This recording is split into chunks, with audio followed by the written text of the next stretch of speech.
Welcome, friends, generals, noobs, pros, to some unusual video. Yeah, typically we only look at game action, but this time I thought we might want to talk a little bit about more serious matters, not just some carnage on the maps and the games, but something about Zero Hour in general. Because people like to play, of course, right? And they like to see if the finest action on the live streams. But there seems to be a little bit of confusion about certain topics regarding game updates, game patches, game mods, gen tool, game bugs, game fixes, exploits, and content and balance issues and stuff like this. So maybe we can take a look at certain topics to get ourselves up to speed and educate ourselves. Regarding General Zero Hour. This video might take a little bit longer. I don't really have a script or anything. I'm just talking whatever comes to my mind, but there are various topics, so it should keep us busy for a while. Yeah, how do we jump into this? This is not so easy.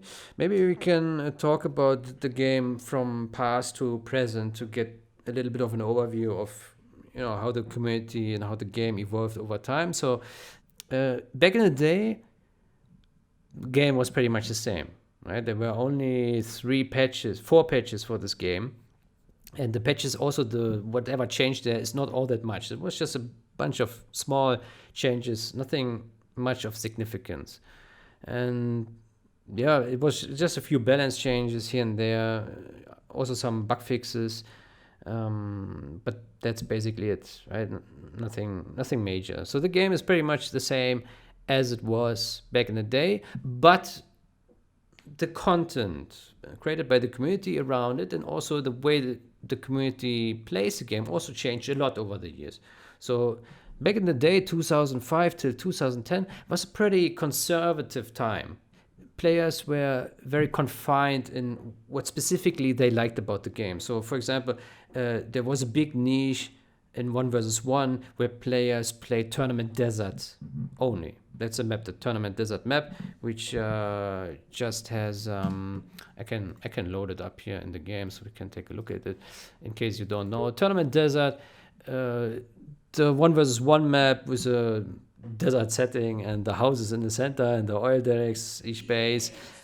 So yeah, this was a go-to map and everyone just played this map. 1v1. If you had a tournament, then the whole set of the final would always be played out on Tournament Desert. No other map, because the other maps in the game, in the base game as created by EA, are not that greatly balanced. Like the map layout is all chaotic, and the supplies have different distances to the players, and yeah, so, and it's also that different factions are benefit from larger or smaller maps. So for example, on a large map, GLA will be good, or Air Force General. Yeah, well, Air Force is good everywhere, right? But factions would be best balanced out on this Tournament Desert map. Let's load it up here in the skirmish. Scorched Earth, no. Official Tournament Desert. This one, you know this. Let's pick here some USA. Why not? Yeah, this is a map, right? And back in the day, everyone played this. And if you went into a room and you said, "Hey, let's play a different map," then yeah, the 1v1 pro, he would tell you, "No, go away, I only play this map." Similar with other maps, like there were some players who only played on Final Crusade because they could bunker off the the bridges, bunker in and lame hard with the Toxin General. Yeah, so back in the day, players had their little confinements. Also, there were, like, for example, these rules, right? Pro rules. No rush 10. Players would only play no rush 10 because that's their thing, their jam. Defcon only, and that's it. No deviance from that. Stick to this one thing. But it makes sense. Like, if you really just want to experience this one thing you're used to, and also there are many other players who just like the same thing as you enjoy the most, then it kind of makes sense to stick to this niche. Maybe nowadays it's not so much possible anymore because there's less players, and therefore also you need to adapt more to other type of matches and game types, so that you find a broader player base that you can engage with. But yeah, back in the day, players didn't have all these tools, all these improvements, all these new maps. Players liked the basic shit, right? Like Tournament Desert could play this all day long, over and over, with the same general. Even they might not even play random versus random. They might just stick with the USA. They might just play Air Force General only, or Infantry General only, or Toxin General only, yeah, the strongest factions, and they would just stick with that, and then they would play 20, 30, 40 1 versus 1 matches a day against the opposition on this very map with one general only, all the time, every day, right? That would be it. And then eventually maybe they get bored and maybe they drop the game and don't play it anymore, right? So that was pretty much the state back in the day. But yeah, then I think some of the biggest developments, unfortunately, in the early days was the map hacks, right?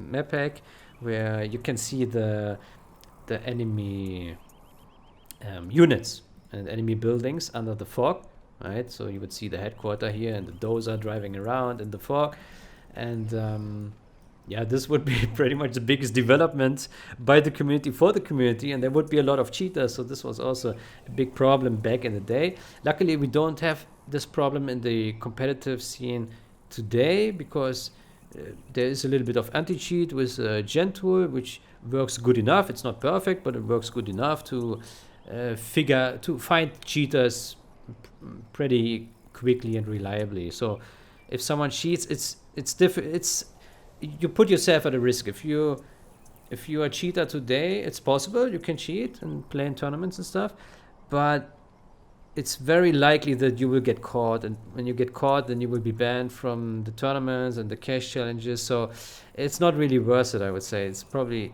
easier to just play fair and learn the game and become good at it, because if you cheat, you're always on the knife's edge, and I think it's much more difficult to successfully cheat and to become pro gamer and maybe beat Xcal consistently 100%. Maybe not, but yeah, you get the point. So back in the day, it certainly was easy to cheat because there was not much of an anti-cheat. Actually, there was the Aceton. There was the first anti-cheat, which had like a small game lobby, but it was really difficult to come together because you had to install this tool, and obviously most players wouldn't really care much about it, or they wouldn't know.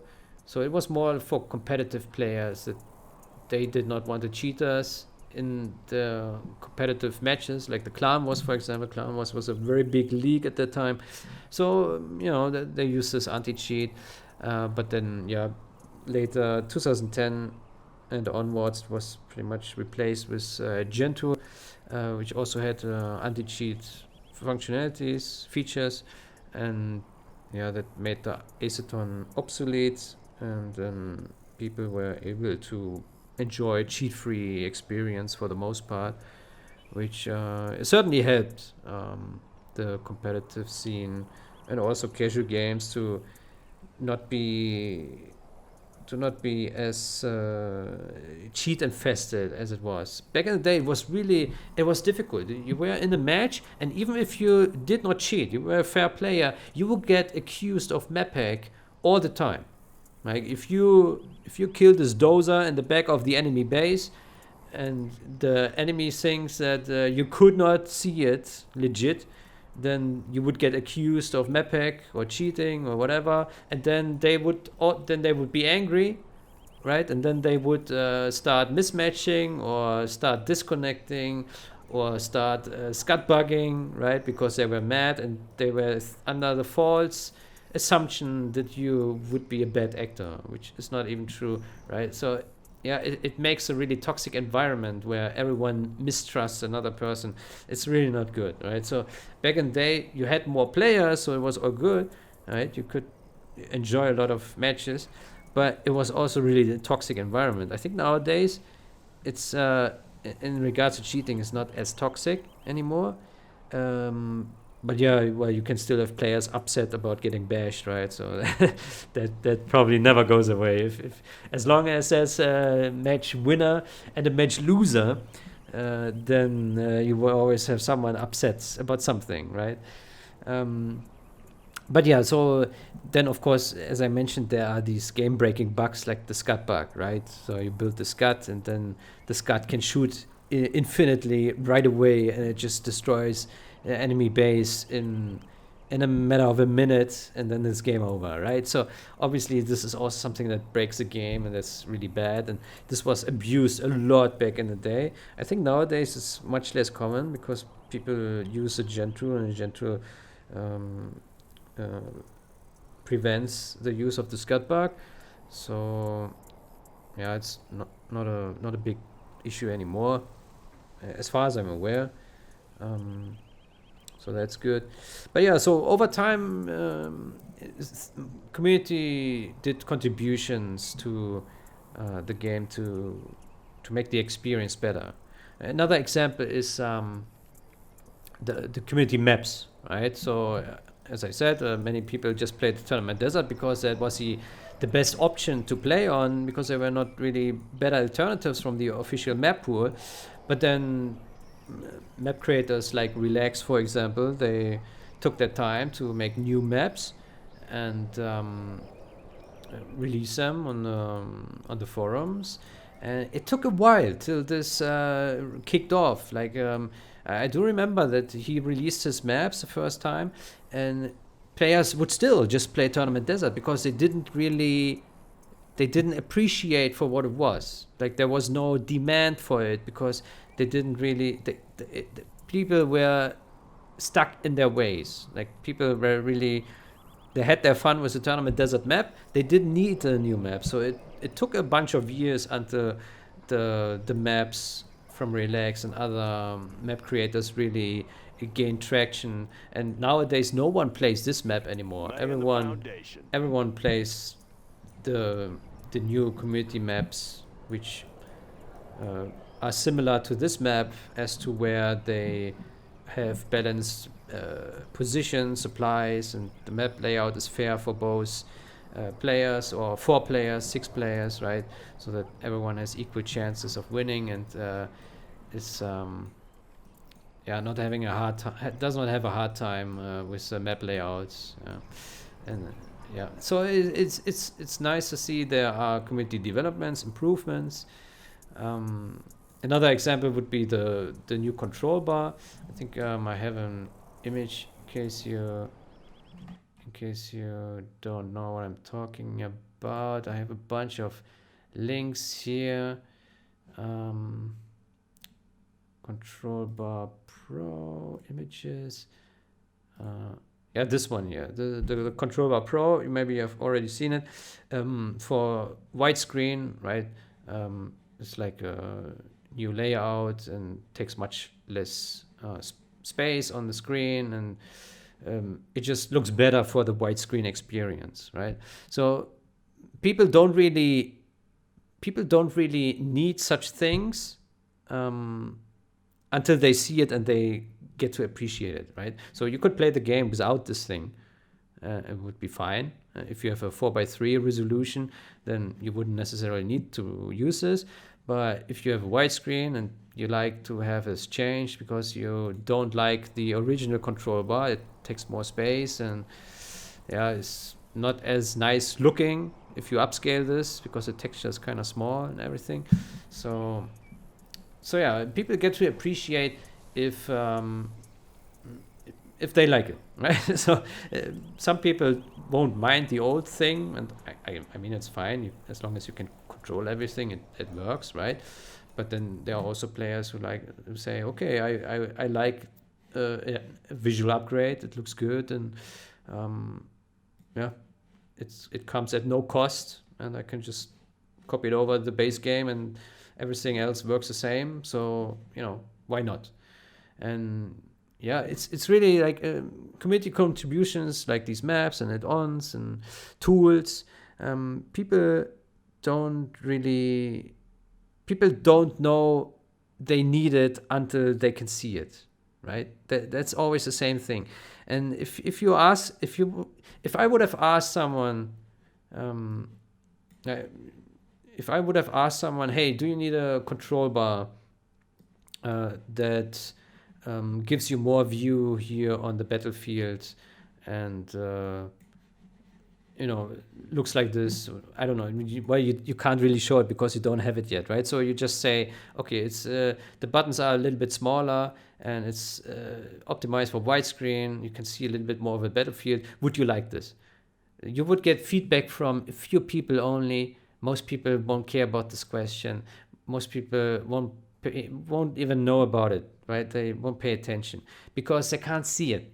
The people can't get to appreciate something that does not exist. It's the same thing if you look back in history and you told someone from the 2000s, yeah, early 2000s, and you tell them, hey, do you need a device that you can put in your pocket and where you can install little applications, where you can send chat messages to someone else, or where you can look at the world map and plan your route from A to B, or share or take a photo and then share it with your friends. Do you need something like this?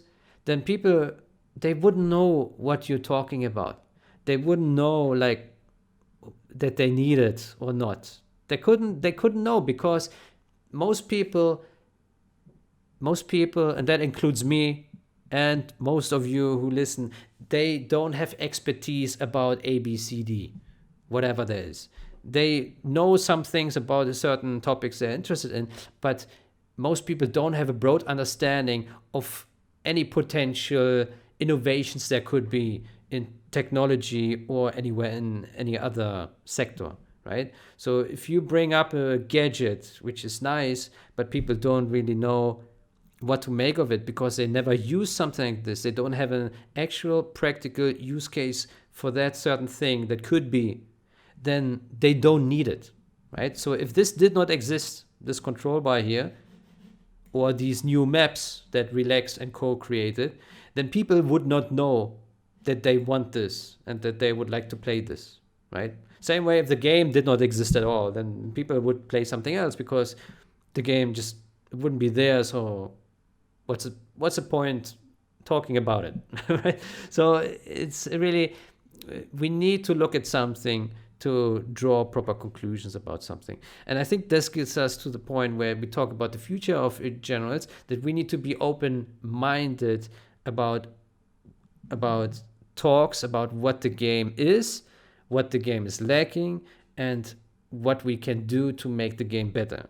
That's the main topic of this video, and I try to get into it so you get a little bit of an understanding what we are looking at, right? So the game as is, it was always subject to change, right? Either by big mods, right? You have these big mods like Shockwave, for example. I think I have it open here. Yeah, this Shockwave mod.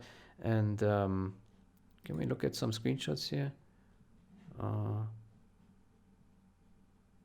Images? Oh. HD view. Wow, I click on HD view. It is so small.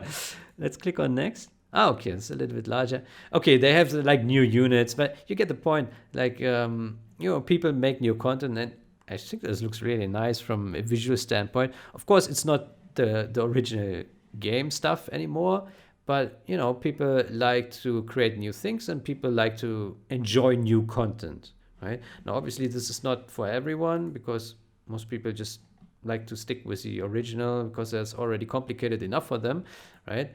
But there is content like this, like these mods, and there are a lot of talented community members who create these new models and features and visuals, audio, whatever, and it's really good. It's really good content, but it's difficult to access, right? So because it's like you have to find it, you have to download it, you have to install it, and maybe the installer is not so easy and it's difficult, and you maybe just don't find so many players that use it as well, because there's also no big marketing behind it, right? It's just an unofficial release. Maybe it has bugs, more bugs than the original game. Maybe it misses polishing, and it's always labeled as alpha and beta, and that scares people away because they think it's really unfinished, right? So there's a lot of things that that keeps people away from mods like this, and it's understandable, I think. But I think it's important to know that there are these mods, and a lot of these do bring a lot of entertainment. If someone was enjoying such content, then I think it absolutely makes sense to try these things out. But I think for most players, it's probably less of relevance. Most players like the base game as is, and if the original developers would push updates for the original game, then they would appreciate that, because the natural assumption is that the developers of the original game know what they are doing and will improve the game for the better, right? So that's what people want. People want improvements, right? So if there is a crash, the game is crashing, then people would like that the developers of the game fix this crash, right? So that with the next update, it works better, right? I don't know what that car is, or it looks fancy. Patches, improvements. People like if things get better. People don't like if things get worse, right? If you would push an update and then the stabilities increase or the performance is worse, more bugs, or units don't respect your commands anymore. Yeah, you play like a total noob afterwards, and yeah, that's not good, right? No one wants that. But I think it's important that we take a look at the possibilities to improve the game. I think many other people agree with that as well. And that's why we had a survey here to look at the community sentiment of the overall community for 0 Hour, and we made a few versions of the same survey, our first survey. Made it for different languages. So there's a big Russian community, so we also translated it to Russian. So we have English, Russian, Arabic. Yeah, they only have 60 responses here, but the Russian has 520 and English has 410. So it's close to 1,000 votes altogether. So it's a good sample size of community sentiment. And we want to get an overview, because not just within our developer team, actually I'm a little bit jumping too far ahead here with developer team. Maybe let's take a step back here. So if we talk about 0 Hour and community patch improvements, then of course we need to think about, okay, what can we improve? We know we have add-ons, we know we have mods, we know we have Gentool. In case you didn't know, I don't mention it very often, but I'm the author of Gentool, just so you have some context on this. So personally, it was always my intention to improve certain things of the game without breaking anything, without giving players a bad experience. So the goal was to give the players a better experience. And Gentool it doesn't have all that many features, but it has very important features, like locking the cursor into the window, or positioning the window around, or uploading the replays to the server. It also fixes a bunch of game crashes. It fixes, there's a crash when many units in the multiplayer game move around, then the game can crash. Or if you go in the replays and you click on the player, then the game can also crash. There are a bunch of crashes, and of course the scut bug, right, that is fixed, and also the bug where you can evacuate units from a tunnel scaffold, things like this, right? So a bunch of bug fixes, and that already makes the game better. But the problem is, with Gentool, it's really difficult to improve a lot of things, and the game has a lot of things to improve on, and that's why we talk about a 0 Hour community patch to tackle more issues. And not just issues, but also improve a lot of broken things that may annoy someone, but not everyone. There's this thing, like, you can make a patch and can have like really small subset of changes, right? And if you do this, then you will speak to some community members, and they will appreciate the changes you make. If you're concerned about a certain topic, like let's say you only change balance, game balance, then there will be some people who are concerned about game balance and who like to see certain things fixed, right? But then there's also a huge player pool that does not care about the balancing. They couldn't care less if a tank needed one more shot to kill another tank. They wouldn't care because they just spam 20 tanks and they just send it into the enemy base and want to overrun this guy, and that's about it. And as long as the game overall is about the same, with the same units, same factions, and same map and same visuals and whatever, they don't care if suddenly the tank takes one more shot or costs $100 less or builds 1 second faster or all these things, right?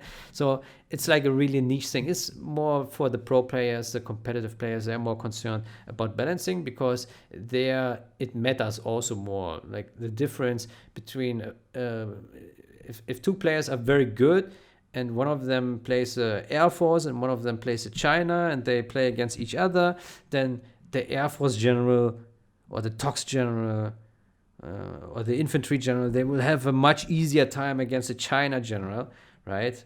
The normal China, and then it becomes very apparent that there is a little bit of a balance problem. But for most player, it's not that big of a deal, right? So if you make a patch like the balance patch 1.06, for example, then you create something for a very niche portion of the community. A balance patch. It literally says here balance patch. So now let's think about someone who cares more about graphics of the game, or someone who just plays against AI all the time. So he just wants to stomp the AI, and he doesn't care about the balance, right? So what does he need that for? He doesn't need to download this. He just plays a base game. He stomps the AI, builds his battle buses or Marauder tanks, a 3-star double cannon Marauder tank, rushes the enemy base and knocks down the AI. Maybe we can make it a little bit larger here so you can read it better. And that's it, right? So many players prefer different things. There might be some players who just prefer those visual improvements, like this control bar, right? They don't care about the gameplay so much, but they like the visual of this. They download it, they think that looks amazing, and they enjoy the game twice as much suddenly because it looks cool. So every person has a different preference in what the game should change in order to be more enjoyable for them.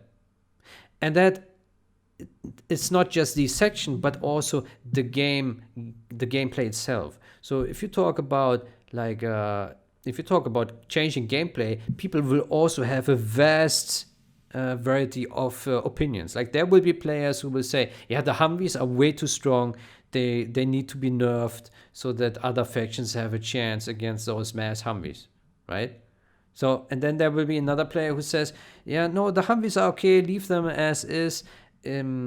Just make the Gatling tanks a little bit stronger and some other things so that the Humvees don't overrun everything in a heartbeat, right? So you have different opinions, and people have different approaches or suggestions on how to tackle certain things.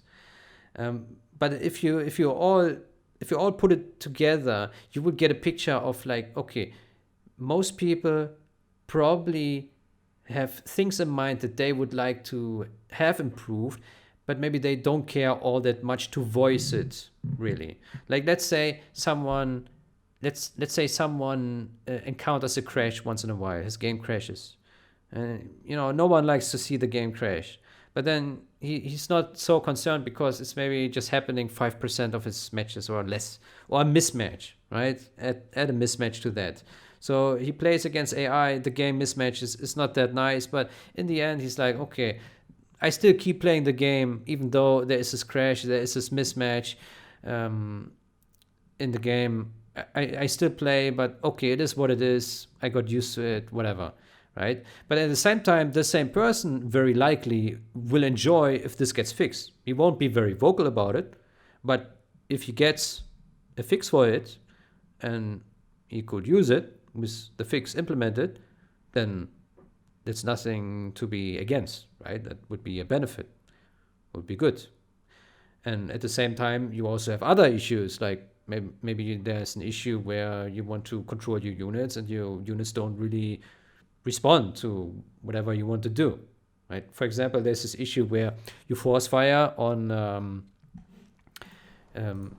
you use terrorists, right? And you force attack on the border of a supply, right? And then the terrorists just move back and forth and they don't suicide on the supply, right? So this is like a gameplay bug where you want to kill this enemy building by force firing right next to it, and you think this should work, but the game decides, no, you cannot do this, and the terrorist just keeps moving, and then eventually the enemy Humvee comes and kills the terrorist, right?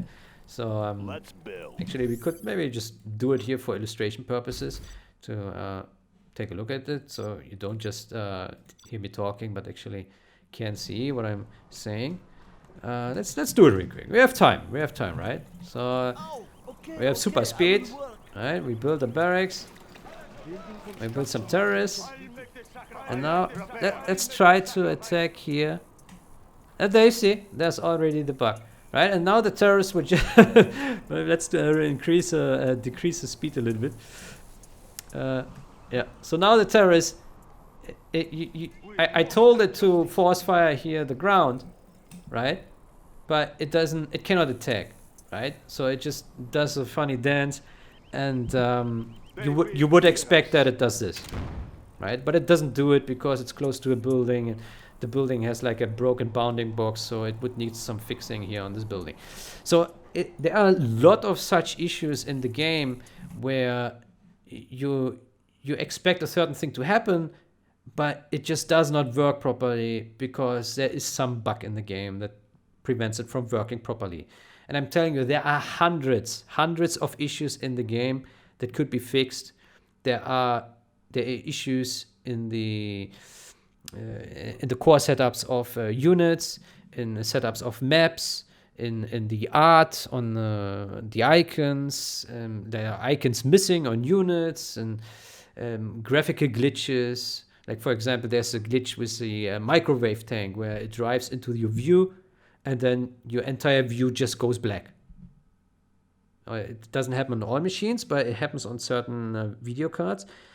So if you build a microwave, then the viewport just renders black, and that's it. So then the microwave tank needs to be destroyed first. I think we have tracked here somewhere. This is a GitHub repository of a patch we are currently working on, but once again, I'm looking a little bit too far in the future. Let's go step by step. Let's search for this. I think it's let's have black screen. Let's search for this. No, maybe microwave. Ah, okay, yeah. It's like, yeah, it looks like this. See? So the microwave tank is somewhere here, and then it just renders black. And yeah, here is selected, as you can see here. And yeah, then it's just black and you can't do anything. So you would have to scroll away, or you would have to kill it, even though you can't see it. Or you quit the game and then start a new one. But yes, there's a lot of issues like this in the game where things just break. And there's also crashes. Let me show you. For example, if we go to unofficial maps, we have a test map here for the crash. This one here, test Scorpion shadow limit. So there's a certain shadow limit. If you hit this limit, then the game just crashes. Well, there we are. Game crashed. It's gone. So that's it. Yeah, there are too many units on the screen. The game crashes. Now, some of these problems can be addressed in a patch. Some of these issues cannot be addressed in a patch. And with patch, I mean a game data patch, which is put together by just editing these files that the game has in clear text that you can edit, and then the game will load it, and like textures, for example, or models, or these ini files, or the window files. So there's a lot of things you can edit, which do not involve the game binary, the general.exe itself. Yeah, I know it gets a little bit technical here, but as soon as but there are also other issues that you cannot tackle. So for example, this crash that I just showed you by scrolling over the scorpion tanks, we can start the game again. This one you could not fix by just changing data. That doesn't work. For that, you would need to do things like the gen tool does for fixing crashes, to change actually things in the binary itself, in the general.exe, which is the compiled code, aka the assembly code, right? So certain bugs will be there, but a lot of bugs, and I'm really talking hundreds of issues, are within in the realms of being fixable by a patch. And that's the whole purpose of the exercise, to fix many things, and don't just look at balance things, because that's really a minuscule part of the whole exercise, right? So that's why if we look at a certain thing like the balance patch, it is a niche product, because it only covers a certain subset of feature cells, which is the strengths of units in relation to another unit, right? So yeah, if you look at things like this was created by players. This was created by players. As far as I'm aware, all these guys are not really developers, they are players. So they change certain things, they test, but this was back in the day. From when is it? 2008. Yeah, this is really old already. But just to give you a perspective of what has already been done, I think there were also other community patches. There was a 1.05 made by the Russians, which goes in a similar direction and also changed balance aspect.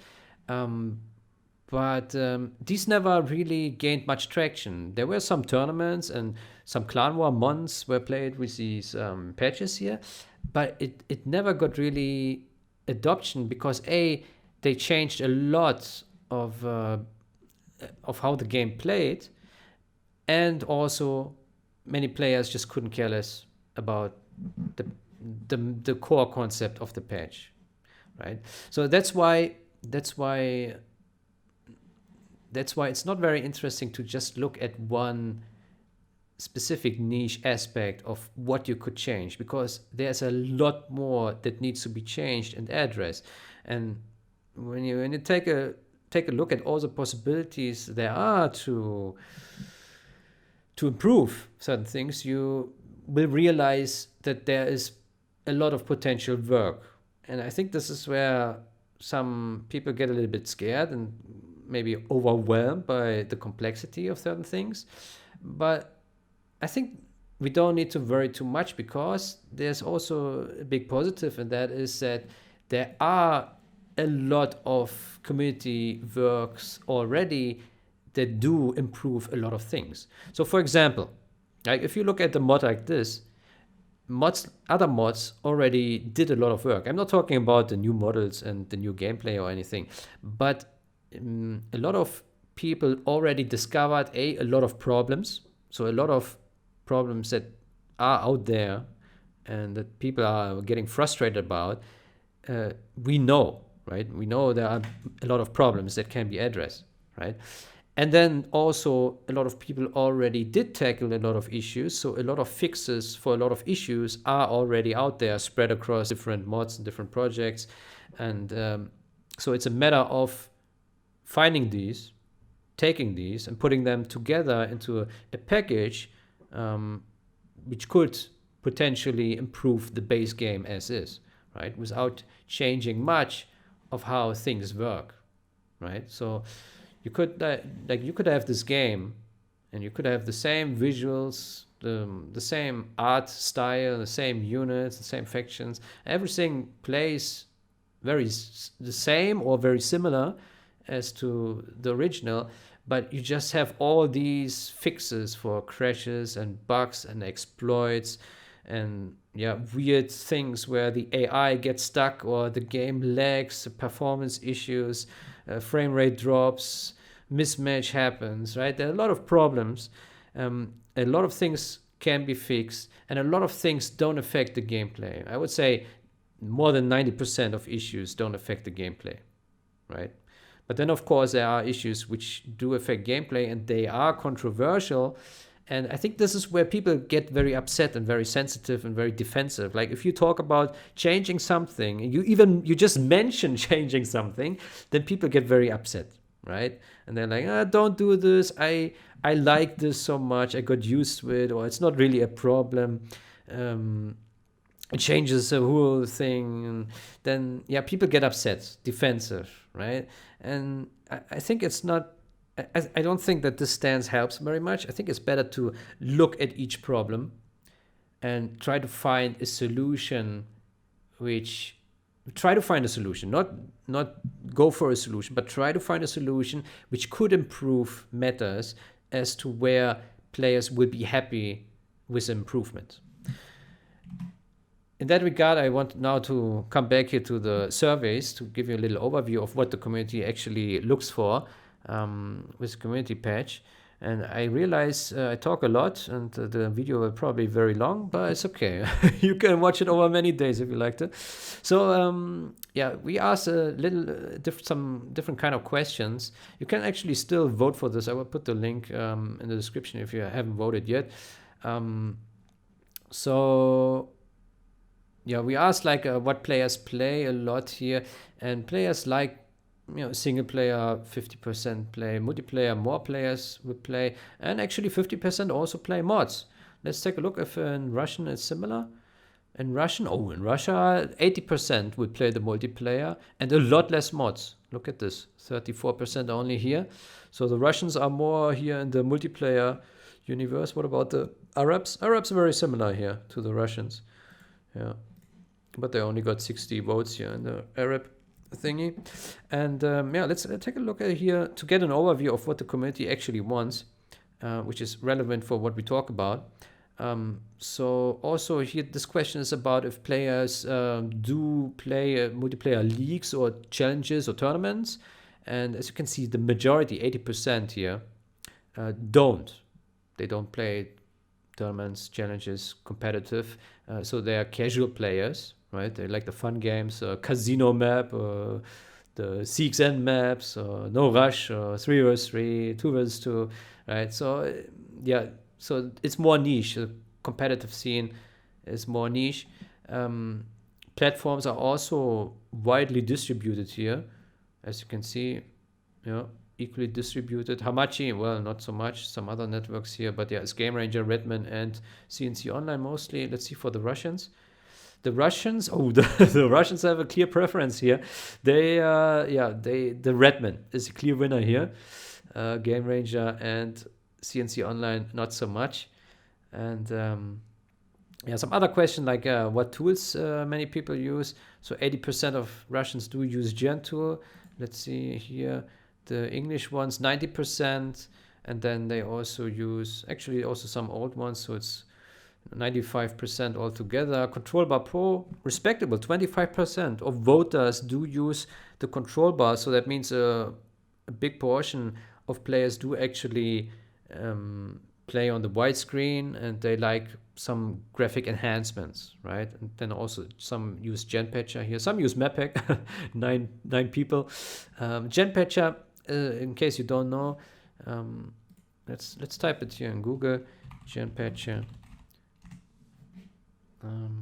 Here, downloads. It's a tool which you can use to fix the game install, because if you just install the game from CD or download it from Origin, it may not work out of the box. Sorry, because there are a lot of issues. So, for example, on AMD graphics cards, the game eventually will crash because there is a file in the game install which is called debughelp.dll, and if this file is loaded on an AMD driver, then the game just crashes.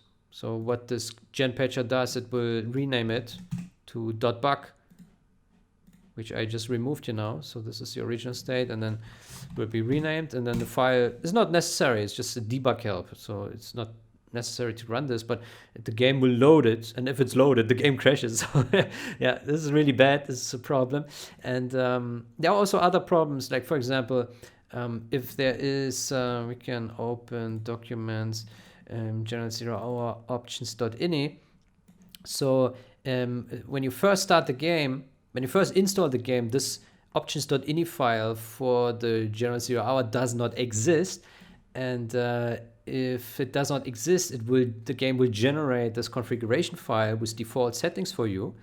And to generate some of these settings, it will also sample your hardware, and there's a broken feature in the game which will crash it when it wants to sample the strengths of your computer to set this one setting, the ideal static game lot. It runs some checks on your PC, like if your PC is good or bad. And this routine does not work on new hardware anymore. It was created back in the day for the Windows XP and old hardware, and it doesn't work anymore, and then it would just crash. So if this options.ini file does not exist, the game just crashes. Actually, can we try this? Let's remove this. Let's see if we can showcase this problem, so that I don't just talk garbage, but you can actually see it. So let's start this game. We started earlier, so it was working, right? Let's see what happens.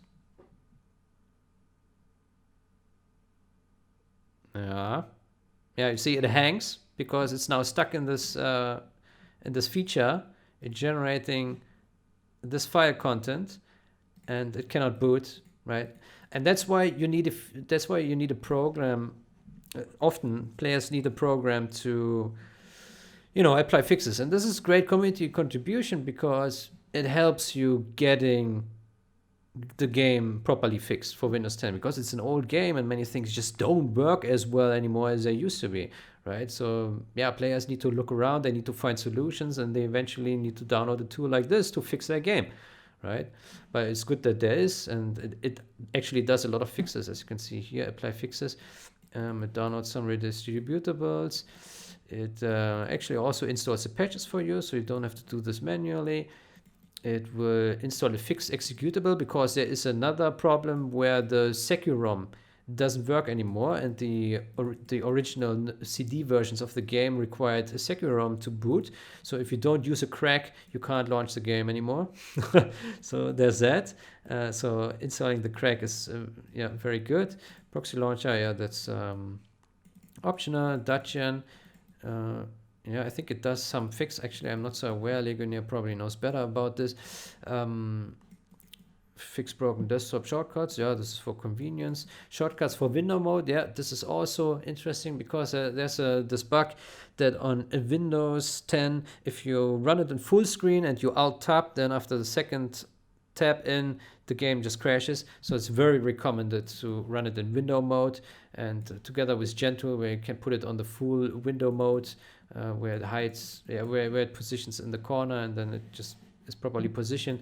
And so you need to navigate around certain problems, which is a little bit of a pain, but if you have a tool which helps you with a lot of these things, it's a major help. Otherwise you would have to browse forums and figure out how to fix your game, right? And there are other things like here rename the debug help.dll. Maybe we can also show this problem, so that you can actually see like the state of the game, right, as is when it comes. And that's why I talk about community contributions and community improvements, so you get an understanding of like the scope of like how we can help ourselves, right? And that we want things to be better, and then we don't want things to be broken, right? So there's a point to make, that if a game works well, it will help players to jump into, right? But if there are problems like this, now this is a debug help problem I was talking about, because I do have an AMD card, and if you have an AMD card and the latest drivers, then the game would just crash because of this debug help file, which is optional. So you can just rename it to .back, and then we can start the game, and then it will launch, right? And problems like this, they need to be tackled, right? And now I showed you a lot of samples of problems which are not related to a patch, but they go in the same realm, right? So we want to improve, we want to have good experience for the players, and this was always my main goal with Gentool, and it carries on into a more diverse portfolio of changes. And I think it's important to take a look at all these things. Now I know that many people get very upset if you want to touch anything. Like, for example, I put up, I put up this small vote, which was not a series on my YouTube channel, and then Pro Killer jumped in and said, "Don't touch the game, don't change anything, leave the game alone." But I think that's very short-sighted and very narrow-minded, because if you just don't improve anything, that means you stay with all these problems that the game has, and there are hundreds of problems, and some of these are really severe.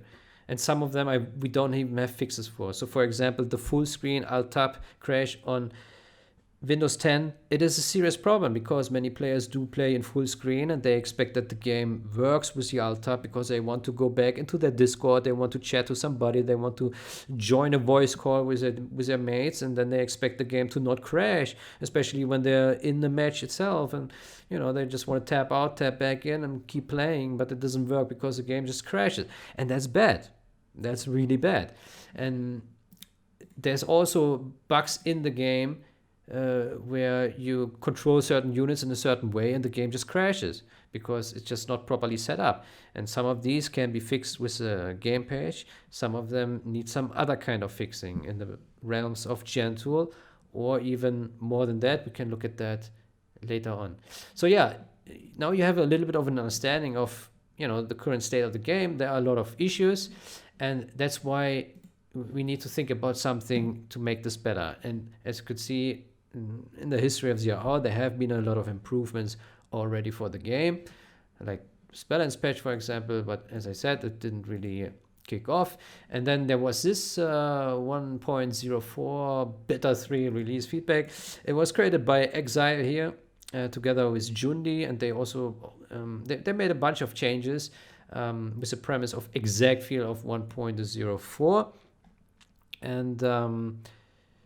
And it got good feedback, and that's why I was also excited for them that it worked out so well with their vision.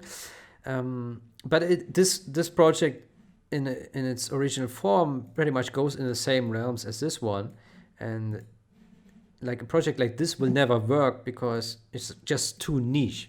Because as we see here, 20% of players max will care about this, because 80% of players are casual players, right?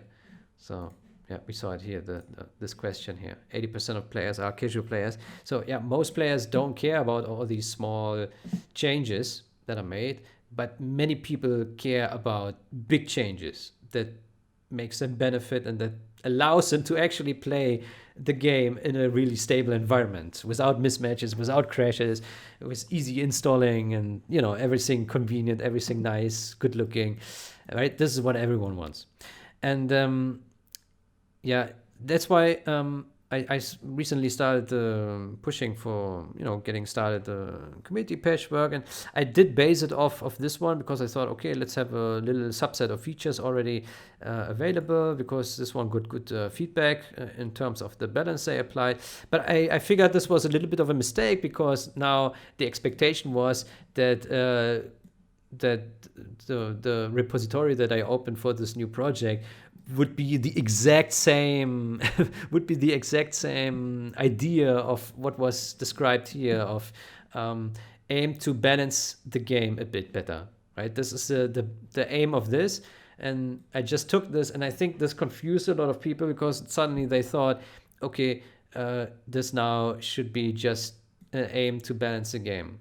But as I just laid out, no one cares really. Well, not no one, but a lot of people just don't care so much about it, don't feel strongly about it. And yeah, I don't think it makes sense to push for just something like this, right? I mean, it got a good amount of downloads here, 1,800. It's not too shabby. So certainly a lot of people looked into this. But if you think about broad adaptation, you need to offer a little bit more. And I think the game deserves to have a little bit better improvements than just some balance patches, right? And yeah, that's why. So we opened here the where is it? We opened, yeah, this GitHub repository here. This one, the general's game page, which is a current state of what we changed for this game page we are currently doing, that we also made the service for. And yeah, the thing is, it's a lot of stuff in there, but there's also a lot of stuff to be done. And it's not easy to showcase all the things. Someone would have to look into all the documents and all the issues and engage with what is here. But the good thing is it's all transparent. Like you literally see all files, you see all changes. If you go here on commit, then you can see all the different changes with descriptions. And if you click on a change, you can see exactly what was changed in the game files. You can exactly see what is going on. You can even make comments. Like I could go here, click on a change, and write a comment here, like, yeah, bad change, oh, bad change, yeah, like this, right? So this is really transparent, and I think it's a nice way where the community could also contribute by just leaving some opinions on certain things. We have the issue section here, which does list already a lot of topics that are subject for discussion. They have some labels here like bug or severity, major or minor. Some are design, like Nuke China Battlemaster can kill the GLA demo trap with one shot, because there's a bug with nuke radiation that triggers demo traps immediately. So the normal Battlemaster does not, and the Nuke Battlemaster does. And now the question would be, does this need to be addressed or not? It's not a big deal, so it's really minor. So even if it's not changed, then yeah, it's not a big deal. But then there are also bigger things, like for example this one: units cannot enter a guard mode China Helix, right? So if you put a Helix, China Helix on guard mode, infantry cannot enter it. That's a bug, right? So this would be a simple fix. I'm not saying simple fix, but this is a no-brainer, right? No one will be upset if you can now put infantry into a China Helix that is on guard mode, right? That would be actually people would expect this to happen, right? And there are a lot of these things. 140 might look little bit low to you, but we can also look. We have some design documents here. Let's take a look. TAS, yeah, TAS, and actually I do have it here in the notepad, so I can actually show it here. So Commit 2, that's one of the developers in the team. He already has done a lot of fixes on his own on a separate repository.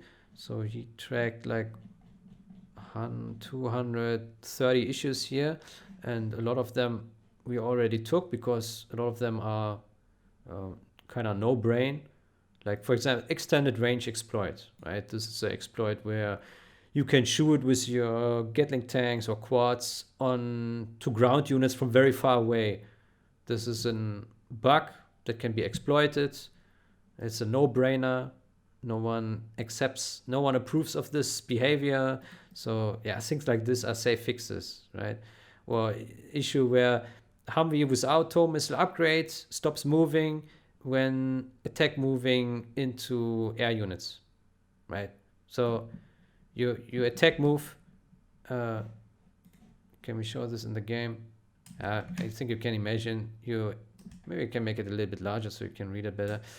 You attack move and you want the Humvee to engage, and it just stops because there is an air unit in the game, and for no apparent reason the Humvee does not move anymore. It doesn't shoot, doesn't do anything, right? And things like this, they all accumulate. I think there's more issues like listening. There's a bug where listening outposts from China Nuke and China Tank, they cannot attack buildings properly. I think it's somewhere here. Let's search for listening outposts.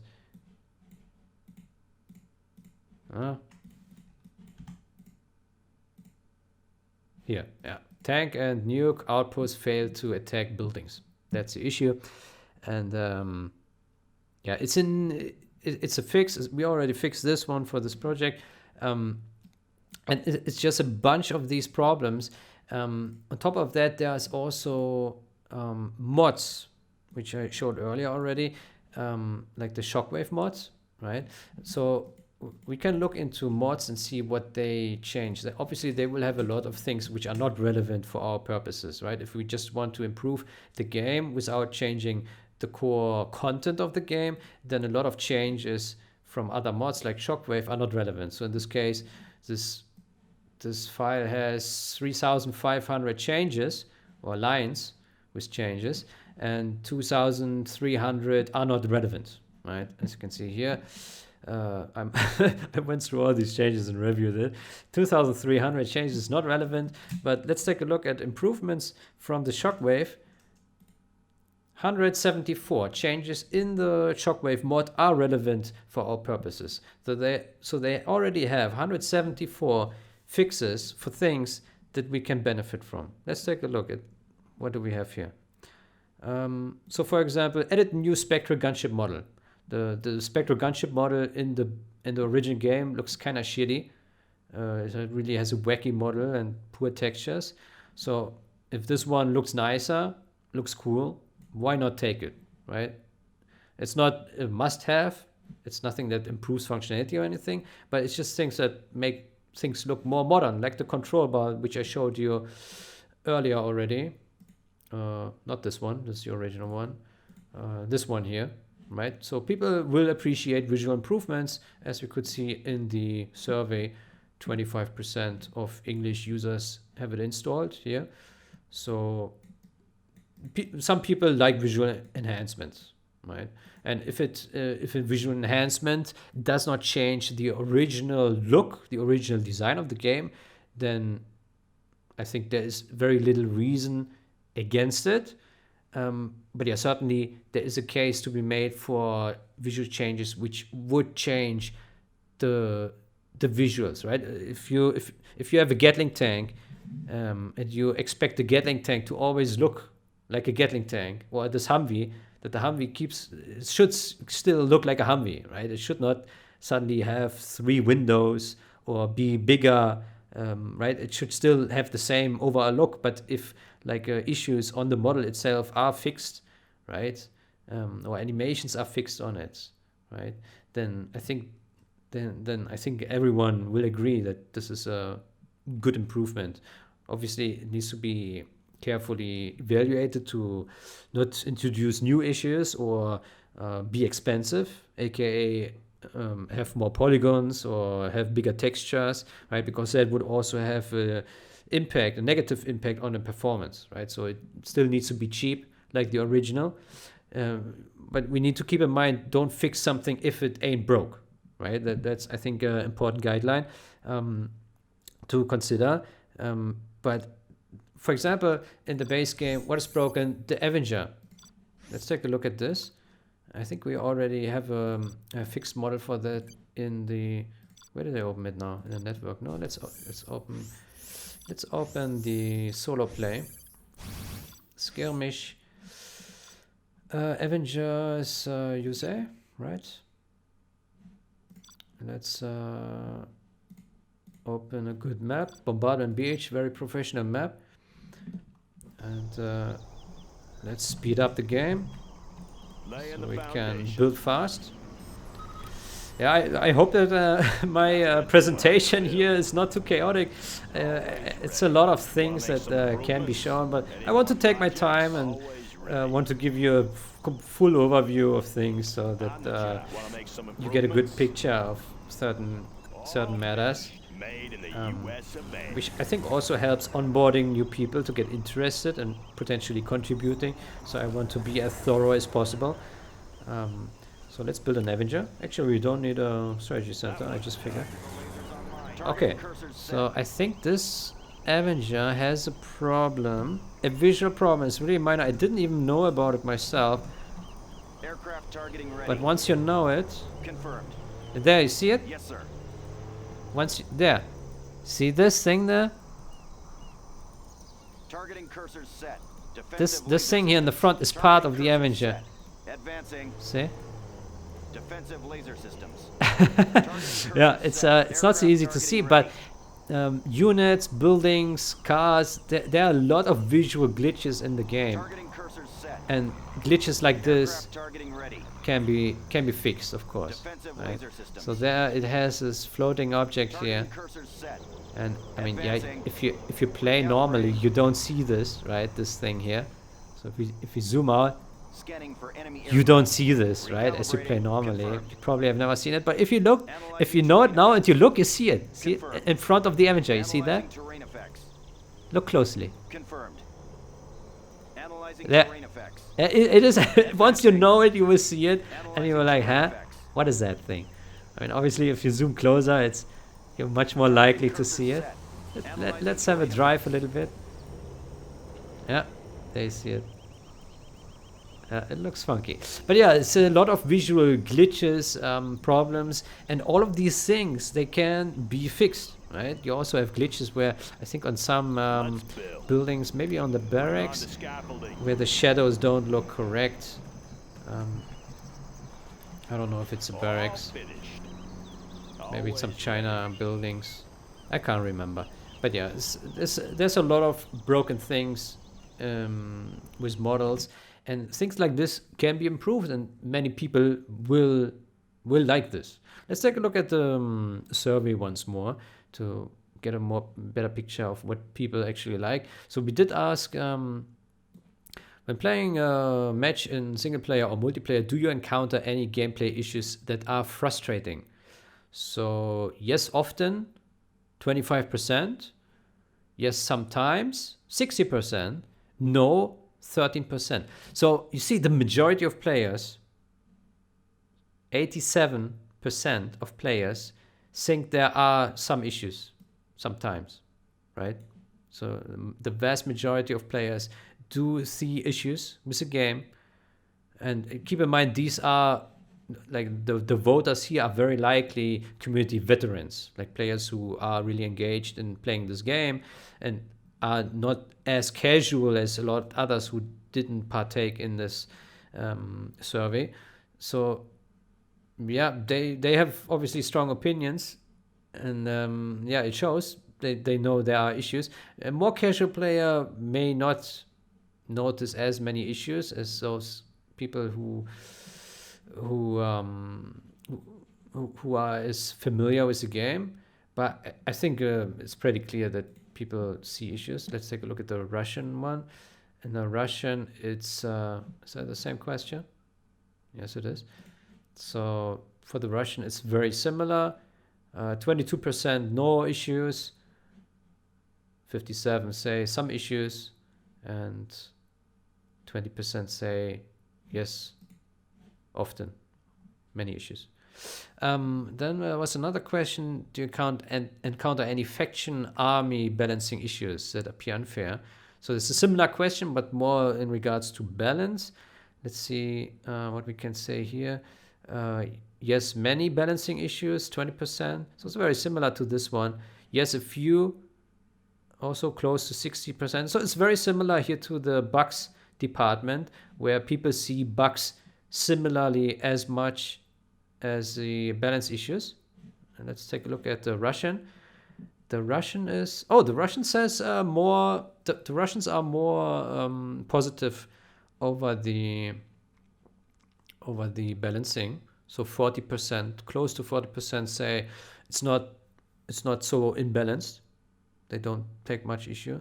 So 60% say there is balancing problems, but 40% are also happy. But as you can see, more than 50%, much more than 50% for bugs and balance, yeah, they see problems, right? And yeah, there is certainly something where you can see that there is something to be done potentially. Then we also had a question like how happy people are with the game. So as you can see here, people are not too shabby. Like this is 1 is unhappy and 5 is happy. And some people, 20% are very happy here. close to 40% are, yeah, positive about it, and 32% are in the middle, where they say it's yeah, they're not unhappy but also not entirely happy. 33%, I think, for the Russians. It's similar, but they have more happy people. The Russians are more happy, but it also reflects here in the balancing, right? They also see this more positive, so they also see the overall game more positive, as opposed to the English, which have more here in the medium section. But overall, this is more a positive thing, right? So it looks like people are happy overall with the game, but they also recognize that there are problems. Let's take a look. Here we have another question. If Electronic Arts, that's the original author of the game, was to patch General 0 Hour 1.04 today and fix exploits, bugs, and improve performance, graphics, sounds, and imbalances, how happy would you be about it? And yeah, the vast majority, 75%, say very happy. And then a bunch of people are a little bit happy.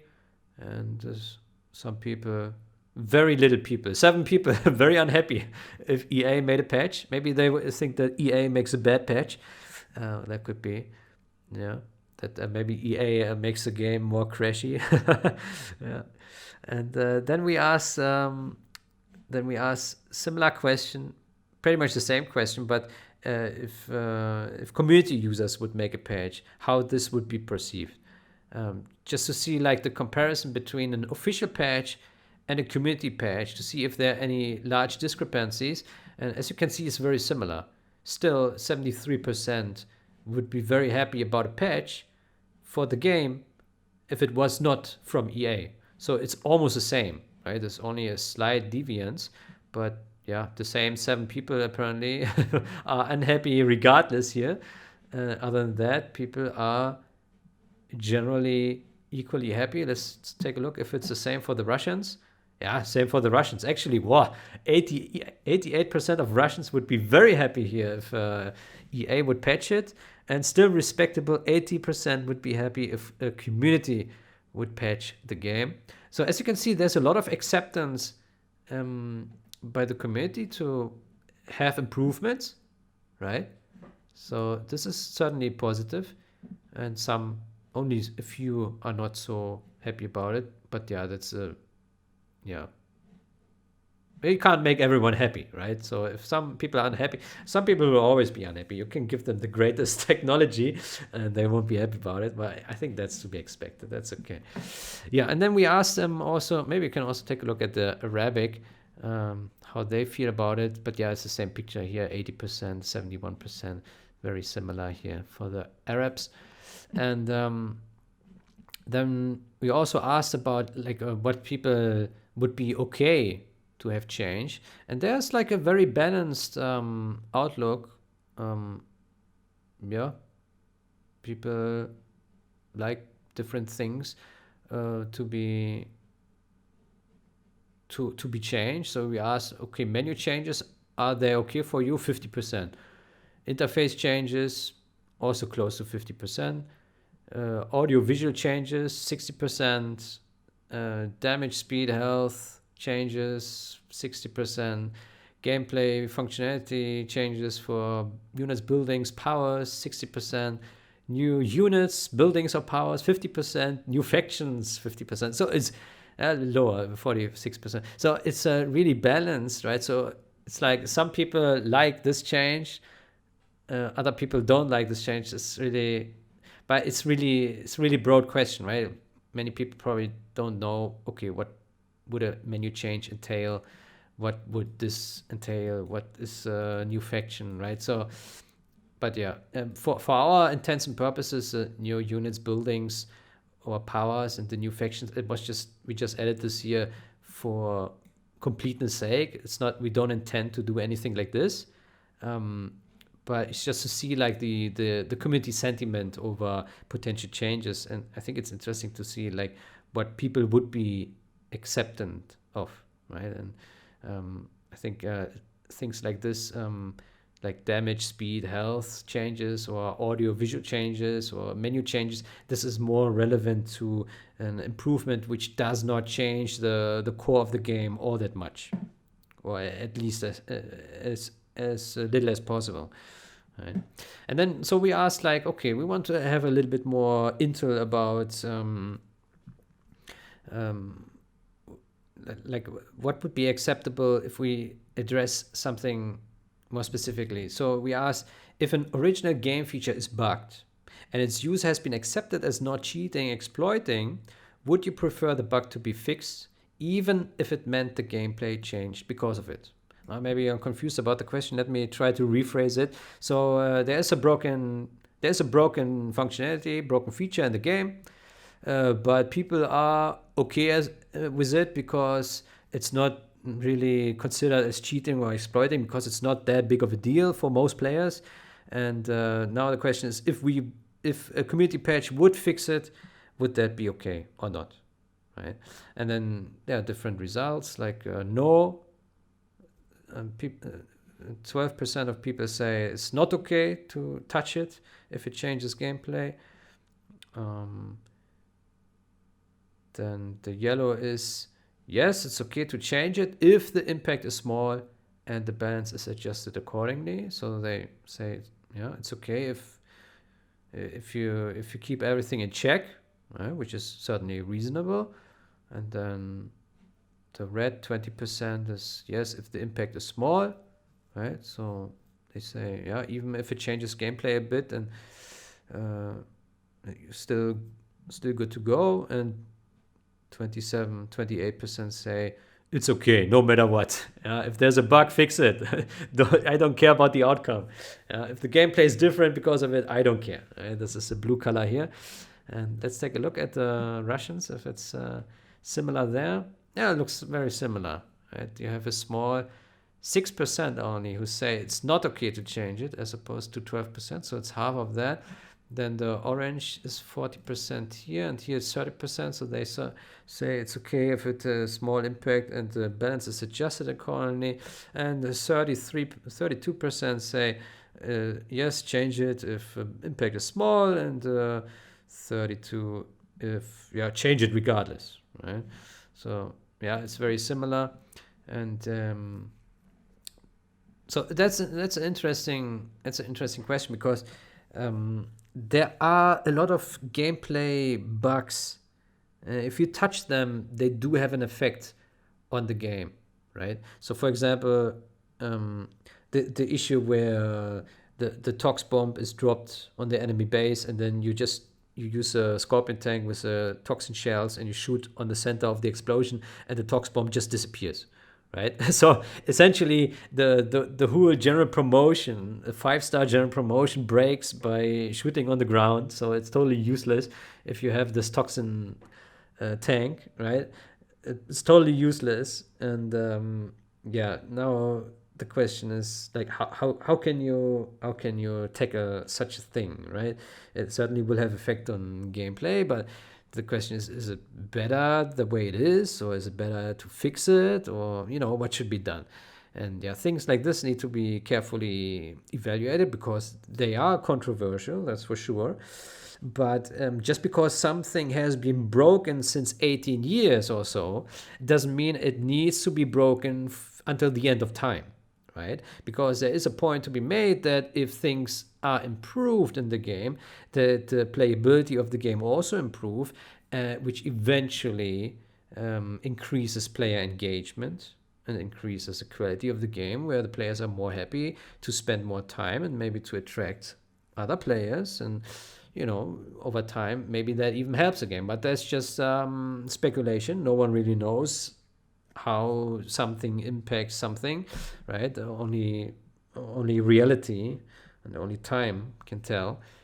So you can't really predict what will happen if you do this and that. You try to make the best possible thing and try to implement it in a way where the majority of players are happy with a certain thing, and then go from there, right? I think that's the most reasonable thing to do. You think about what you're touching, how it will affect certain things, and how community feels about certain things. And that's why we do these community surveys, to to get a community sentiment, right? And then, so we asked also, is a similar question regarding balance. Um, if game features imbalance impossible to fix, would you prefer the imbalance to be fixed, even if it meant the gameplay changed because of it? And this is very similar. Minority, 16%, so that's 1/6 of the players say no, don't touch it. Yes, change it if the impact is small. Yes, touch it. So majority of players still like to have things changed, even even if it changes the gameplay. So yeah, I don't have an example right now, but yeah, there are a lot of these things where you have you have something that is imbalanced. If you touch it, you change the gameplay, but the game is richer then. It is not as imbalanced anymore. So think about the USA Sentry drone, for example. The USA Sentry drone, it's this one here, right? This USA Sentry drone is totally useless.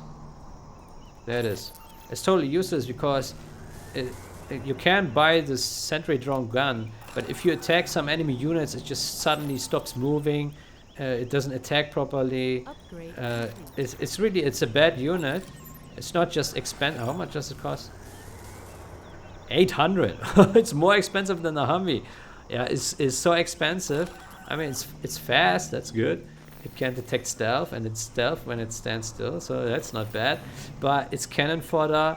It's buggy. So if you would fix a bug behavior, you would make it better, right?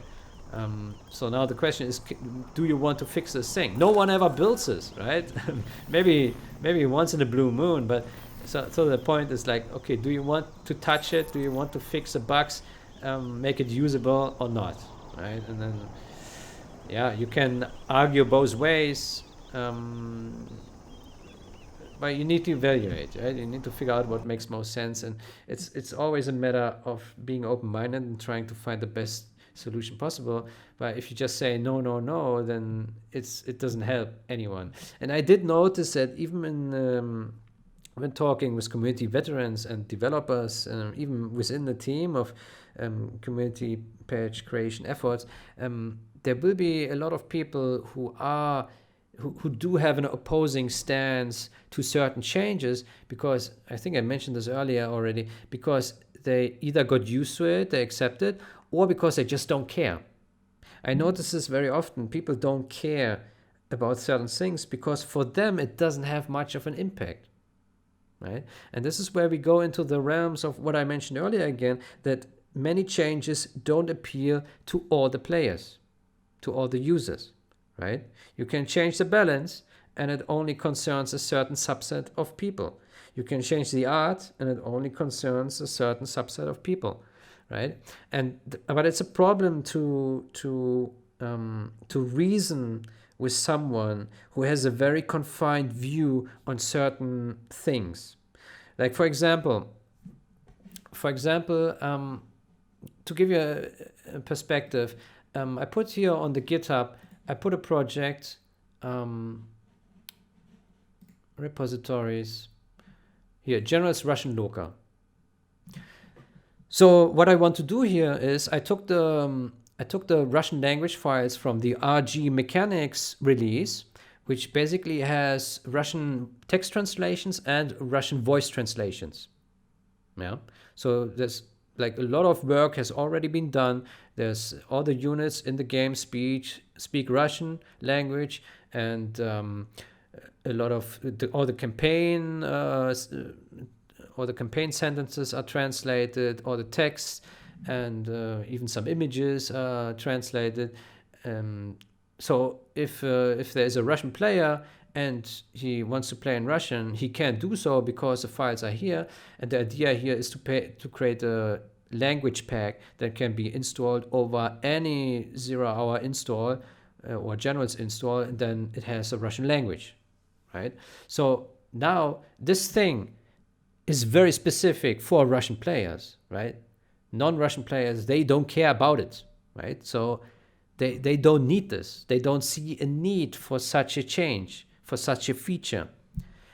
But as a developer, I am interested in enabling the Russians to have a language so that they have an easier time getting into the game. So they can read, maybe they don't understand the German so well, right? They get the German game here and they look at the German descriptions here in the menus and they don't understand what it means. So if they have a native Russian translation, then that's beneficial, right? So creating things like this, I do understand that many players won't care about this, but there will be some players who will care about this. And there's so many things you can touch and improve. You can change maps. And then I heard from other people, like, why would you want to improve maps? We just play these new community maps. And with maps, I mean improved maps, I mean the official maps, right? So you could go to the official maps and you could improve by fixing performance issues, fixing pathing issues where AI units don't move properly, or glitches where units don't shoot out of the houses correctly, or units cannot enter civilian structures correctly, or you cannot build a building, a supply stash around a supply stash. We can't build a supply building around the supply stash, probably. Sorry for my wording there. Like issues like this you can fix in a map, but yeah, someone can say, okay, I don't play this map, why would you want to fix this, right? But then again, this person just has a very narrow view because this person just uses other content in the game and he never plays this map which is broken or needs an improvement because it is broken and needs an improvement, right? So you see, there's this problem where a lot of people are pushing back on improvements because they don't need it, right? And that goes across so many features. Like, let's say someone has a graphics card, NVIDIA graphics card, that doesn't have the microwave tank glitch and that doesn't crash with the debug help.dll file, then he doesn't care about these problems because he never encounters it. But the problem is there will be other players who will have the problems and who will benefit from certain improvements and fixes, and that's why it's important to cater to as many different people as possible, because eventually someone will appreciate a certain change, and in this case some Russian dude who is not so fond of English will appreciate if he has an easy way to install his Russian language pack. Now rest assured, there is already the RG mechanics and you can download it, and then he already has a Russian there, but yeah, we do have How Biban, who wants to improve some Russian lines on this. The RG mechanics, I listened through the Russian voices, and some of them are really good, but some units have really terrible voice quality. I think it was recorded with some ancient microphones by some people, and then it doesn't sound all that great. So How Biban and his crew will make improvement and record a bunch of audio files, so we'll give the Russians a nice experience, and then we can bundle it here, and then we can have a Russian pack. And yeah, things like this I think are very important, that we look into ways to provide more improvements to a variety of sections which many people enjoy differently, right?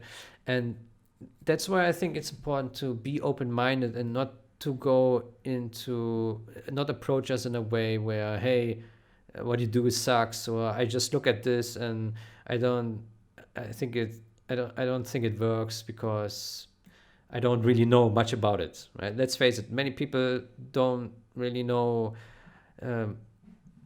what we do or what should be done or how it could be done, but they still have very strong opinions about things, how they should be not done, or how things would turn out if things happen, because they only have this limited vision of how things will turn out, right? It's a really big it's not a big problem. I personally, I don't think it's a big problem, but it always ignites discussions on forums and also in chats where people get very emotional if you talk about changing certain things or pushing back on certain things because they just don't see the need, right? And it's always back and forth, and yeah, it's difficult to navigate, and I think it would be nicer if people were a little bit more, a little bit less conservative. Yeah, I think conservative is the right word here. Many people are just set in their ways, but there's a thing. Like as I said some time ago, eventually already, people like this game not because of all the issues, but despite all the issues it has and all the flaws and the absence of certain vital features that we would like to have, right? So there's a lot to be, there's a lot of things that could be done here. And yeah, this general's game page that we started recently aims to tackle a lot of problems. And yeah, I can go back here to the list. Yeah, sorry, I jumped back and forth. Probably my presentation is super chaotic, but I just don't know how to present a lot of things, and I don't have time to plan a nice video and make it super structured because that would probably take a lot of time to put together. And I would like to spend more time actually doing other things and presenting here in a video, but now I dedicated this evening to do this, so let's go through it as much as possible.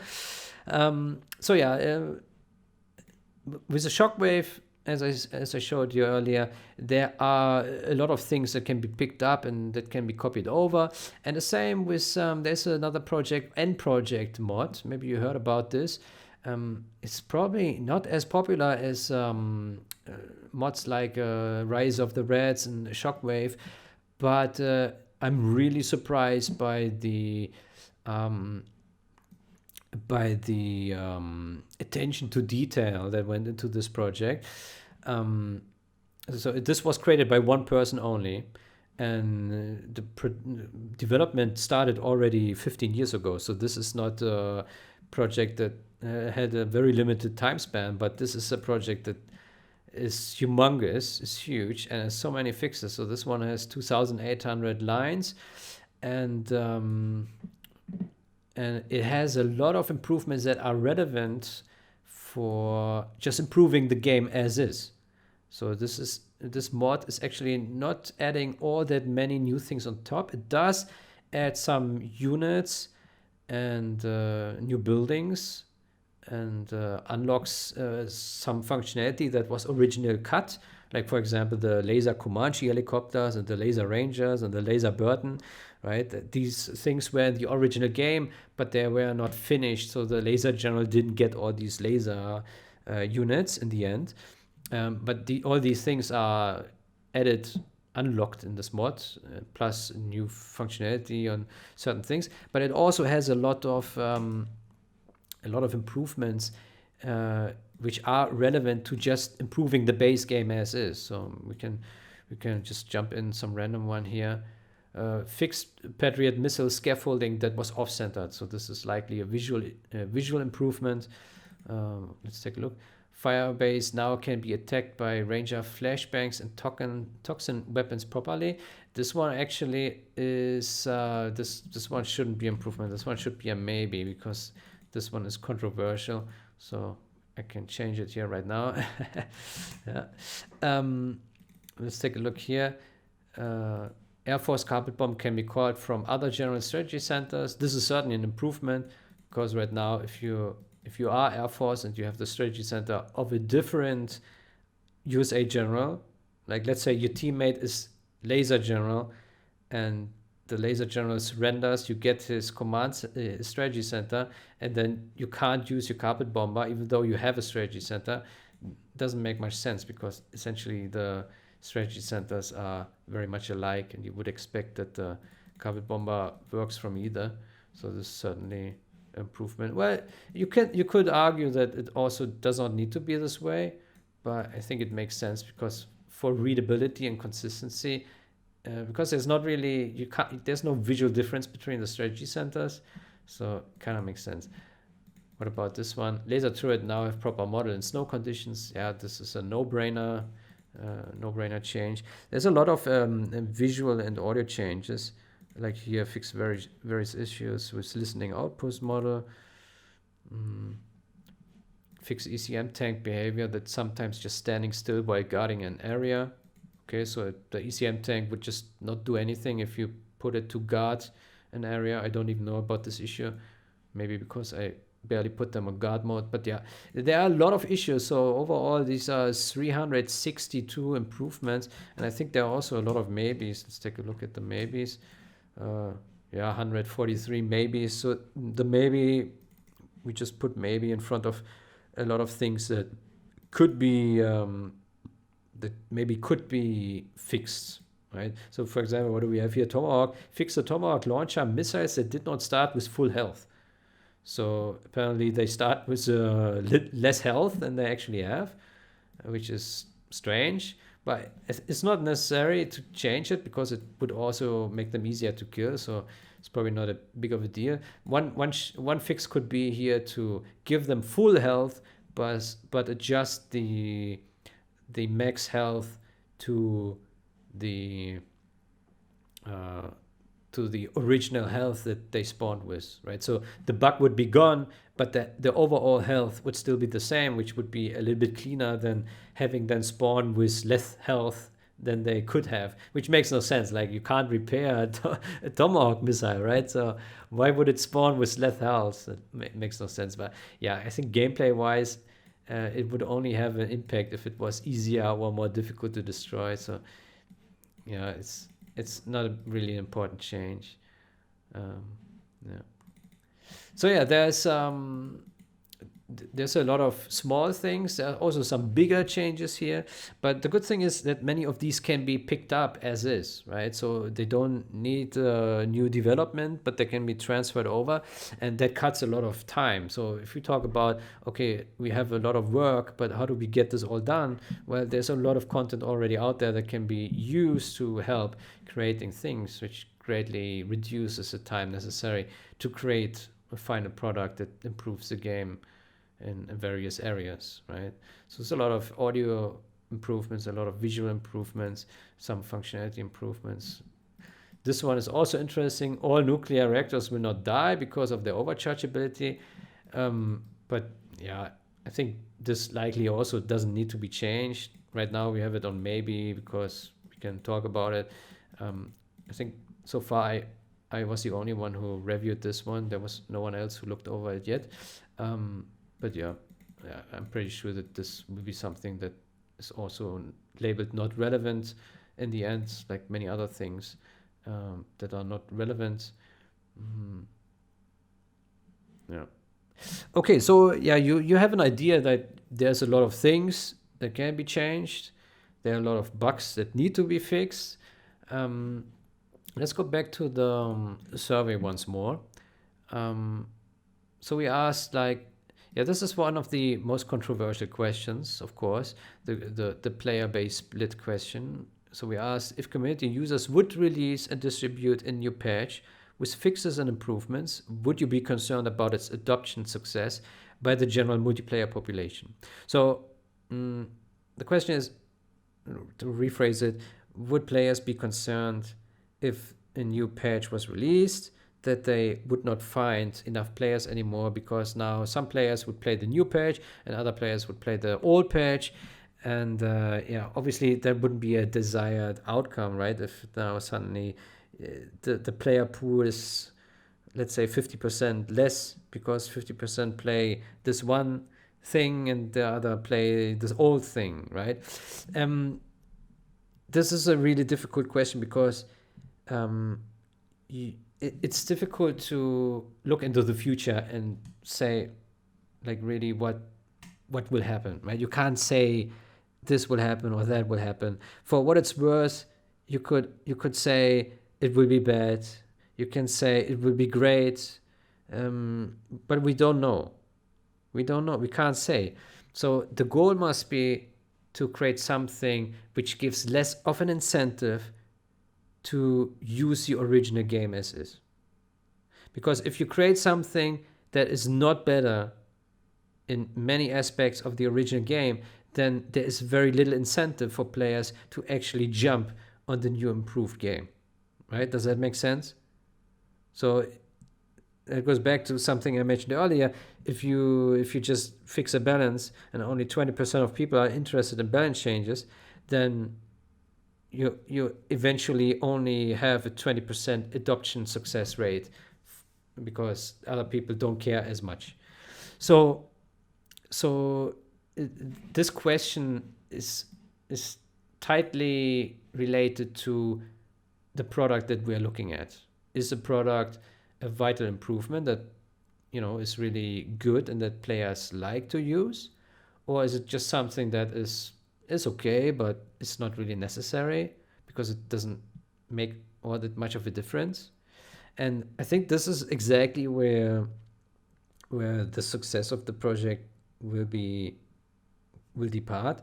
So if we can manage to create a very good product that fixes a lot of problems and that improves the game significantly and that enriches the experiences for most players, for the vast majority of players, to the point where they really like to enjoy it, then it becomes difficult to make a case for still continuing using the old original game, right?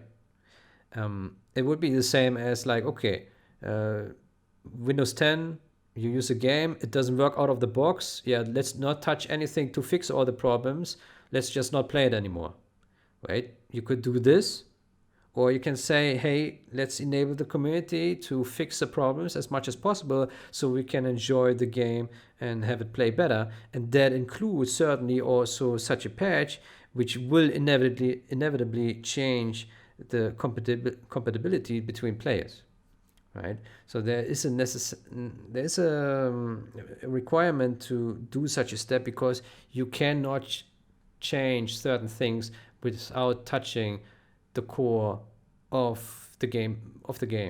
You can't fix a lot of things without touching the core of the game. So it's there is a need, and I think many people do see it, but there's a certain fear that that people are concerned about player-based splits.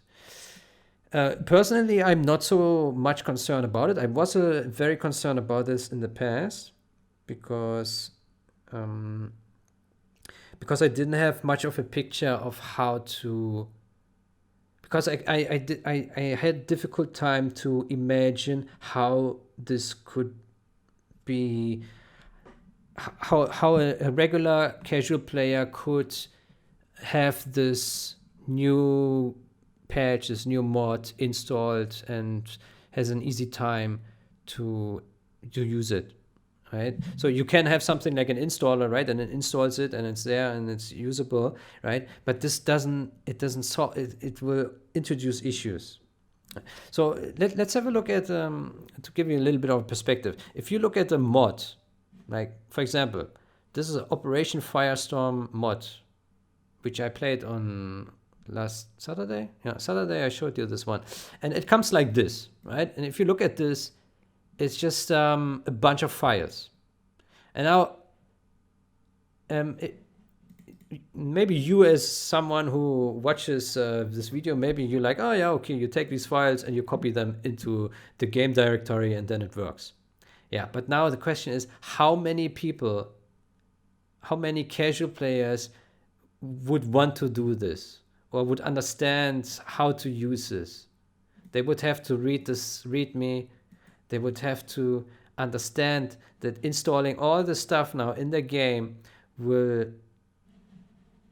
have this permanently installed, and if they wanted to get rid of it, they would have to individually delete the right files here again manually, and then the original game would be restored. And who wants to do this? No one. So if you ship a product like this, it won't work. If you ship a product like this, it won't work. It does work for things like this. If you have this control bar and it's just an add-on and you say, okay, you drop it into this game install and it's then enabled, and it doesn't break anything, you can still then play with everyone, and you can install mods over this, and then it will be disabled, right? So installing this one, it's not a big change. By installing a mod like this over the game, it means you lose access over the original game. You cannot install another mod at the same time. So this is really bad because it's for advanced users only. It's very niche. You can't go back properly. It's not good. So I think what's important to guarantee a successful launch of a product is also is a good integration of the product. That means the product needs not just a good installer, but also needs a really good way of allowing the player to launch it. I think that's very important. And I think this is where many people check out because they don't really understand the scope of our of what is required and what we need to do to ensure a good experience with a new patch. So if we want players to be less concerned about distribution, then the distribution needs to be better, and that will help allowing people to jump into the new experience by just having it easily accessible, not making it difficult for them. I can show you more. I can show you. Wait, if we go to issues, I did write some. I did put an issue report, patch loader. I named it, I think. Yeah, implement patch loader. So since I'm talking about this right now, so there's already some thoughts about how to properly handle the patch installments. And well, there's nothing implemented yet, but it's a draft of the functionality. So here I just made a mock-up of how the front window could look like, but yeah, this is just a mock-up. I took the style of the Origin launcher, right? If you launch the game through Origin, it does have this I can show you an image in the projects game page. Design launcher Origin, yeah, here. So these are the original Origin launcher images, right? So they have it for all these different games, and then if you click here on the 0 hour, then it launches 0 hour. If you click on generals, it starts generals, and this was just like a mock-up similarly. And the idea is that basically we would have a new tool which would have like this, yeah, I called it a remaster just for illustration purposes, which would have like this new, patch here as a button ready to go, ready to click, and then it starts it. But then also still have access to the original game and the generals, right? So that you can always click here and then start the original game as is, as if you never installed any mods. But yeah, then obviously if this one, if a new game patch, if a new game version was much better than the original, then there should be less incentive to still use this over this, if you have the opportunity to play with players who also use this, right? But then obviously if you don't find players on this, which is possible certainly at the early stages, I very much expect that once the product is there for the first time, it will probably take a while until it gains more adoption over time. So I would suspect that it would first be adopted in tournaments and challenges and maybe clan wars, and then trickle from there into more casual games and into more secluded groups who do like if you look at the Russian community, for example, it's very possible that the Russians adopt this and then all the Russians switch there once BL9R with his 40,000 followers pushes for it, for example, right? And then it eventually more people will know this, and if it's easy to access it, easy to install, and easy to click on it and go and whatever, then then the barrier to get there is also reduced, right? And then it's easy for people to jump onto.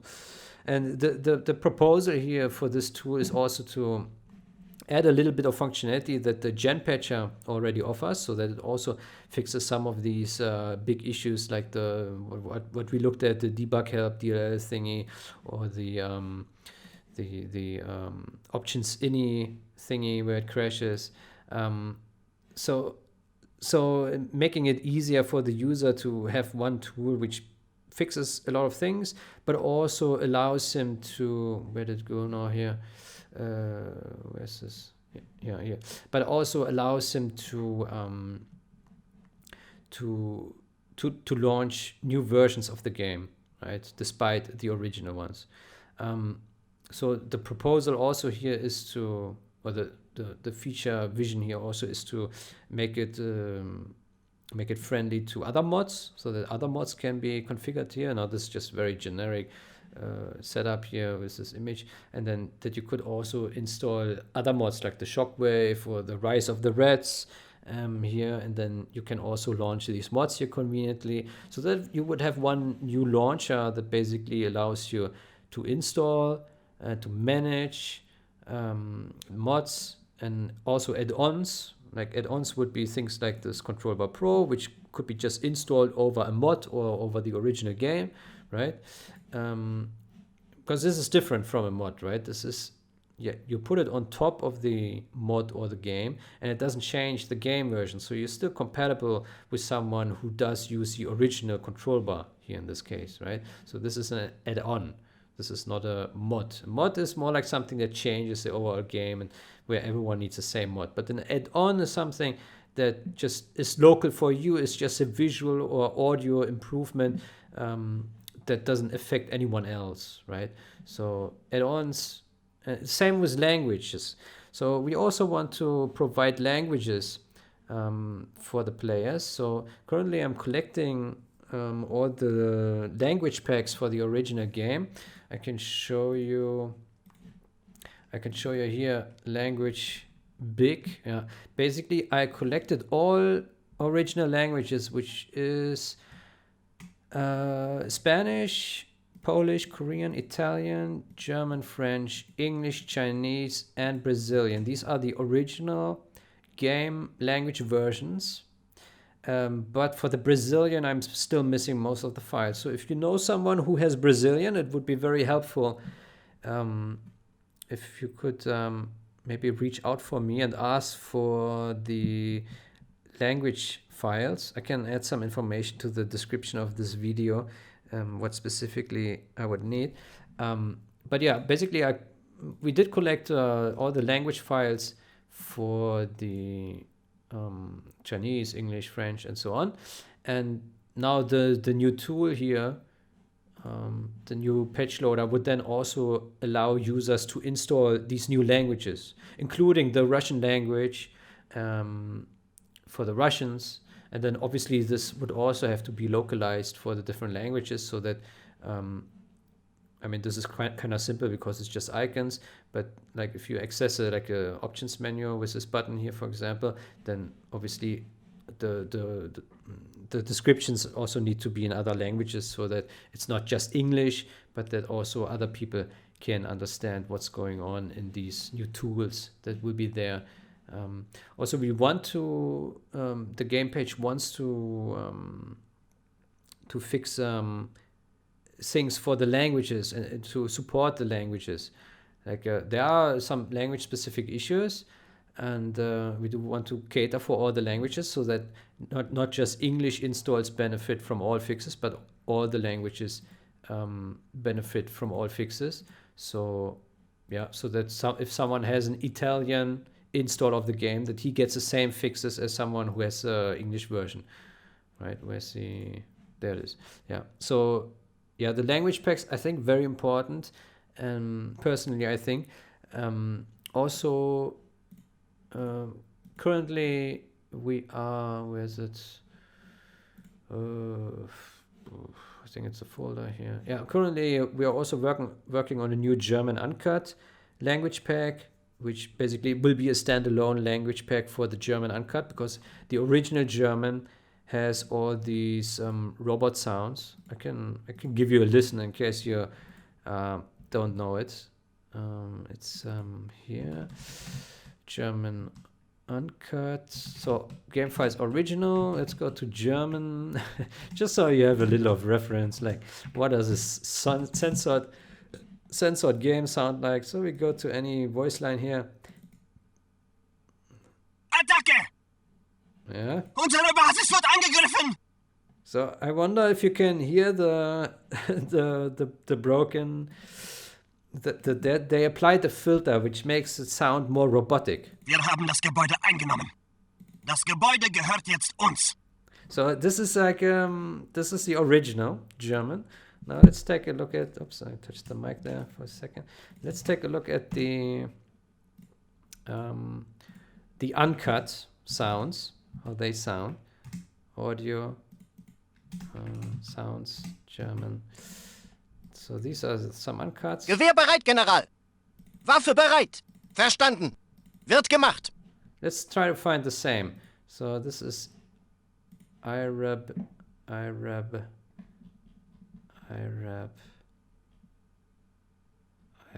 Core. Das Gebäude gehört jetzt uns. Das Gebäude gehört jetzt uns. Ah, you hear that? Das Gebäude gehört jetzt uns. Das Gebäude gehört jetzt uns. Yeah. So the German language files are really totally screwed up by this voice filter, and yeah, the audio uncut patch is certainly very nice for Germans.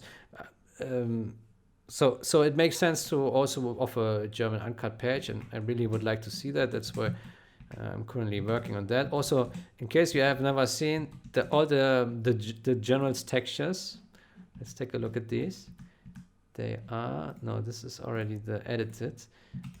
Here, data, German art textures. Yeah, there you go. You see this guy? You can zoom in. Yeah. So you see all the generals pictures. They have been turned into robots because it was not allowed to ship the game with humans. It all had to be robots because if people kill each other, it's bad. It needs to be censored, and yeah, that's why all these pictures look the way they are, because they were turned into robots. And yeah, you can make a case for it looks beautiful, but I think most players don't think it looks all that nice. The original probably looks better. And that's where an uncut patch is nice. And yeah, these language packs then obviously would also be available here in this patch loader, so they can be installed and then used. And another thing that can be could be downloaded would be like maps, community maps, where you say, okay, there's a new map pack, and then you can download this and install this, and it just becomes more convenient to install mods, to discover mods, install mods, discover add-ons, install add-ons. It also helps in avoiding conflicts. Like, for example, what if someone doesn't have the latest version? Like, does he have an easy time to update for the latest version? With a tool that allows to push updates to notify the player, hey, there's an update available, please update.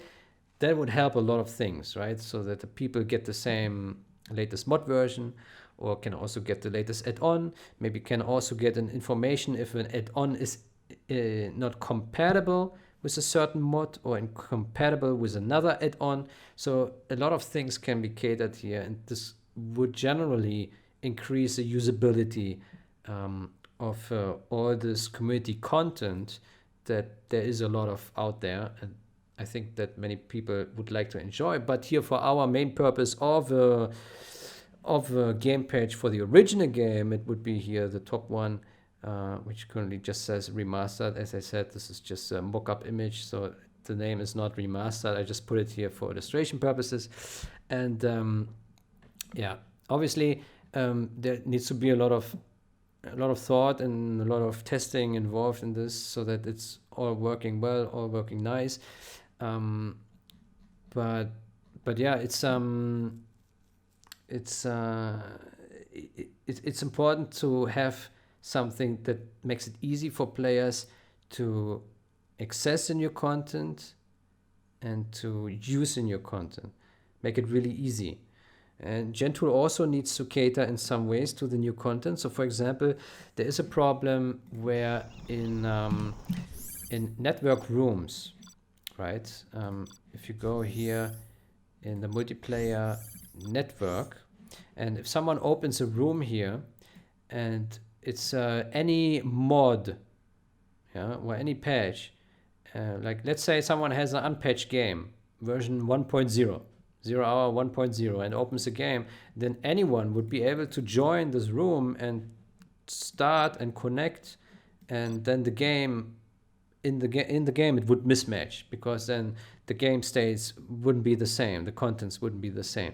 So there needs to be a new feature here in Gentoo which says, okay, which shows like this player table when we go into a room, and then should show like different versions, and maybe draw a message like if someone is not compatible with one another. So this needs some thinking here to make it easier that, yeah, if I'm on Redman and I join someone's room, then that I can see that he's on a different patch install, and then can see that, yeah, this won't work, right? So that's something that needs to be looked into to make it more bulletproof. For the multiplayer lobby, this is not a problem because, well, I can't connect right now, but the multiplayer is not a problem because it already has. I can't connect right now. I don't know why. It doesn't have this problem because it already checks for the version. So if someone has a different game version, you cannot join the room natively. The game already blocks that, but in the network lobby there is no such functionality, unfortunately. So yeah, that makes it a little bit more tricky here. But it's nothing that is not impossible to fix. But yeah, in the end, the goal is to have it easily accessible, straightforward to use. We can also in Gentoo then show like, okay, it loaded now this new patch. Maybe we can print for a short moment like the mod name here in big letters, so that the player is really confirmed like, yeah, you are on this mod with this version, it's active now, and then the player has the confidence that's correct. Right now, the only thing that Gentoo does here is it will tell you if a game is a normal version or is modified or is incompatible, but it doesn't really give you much information about the like, you see this down here, this black text at the very bottom, right? The small one here.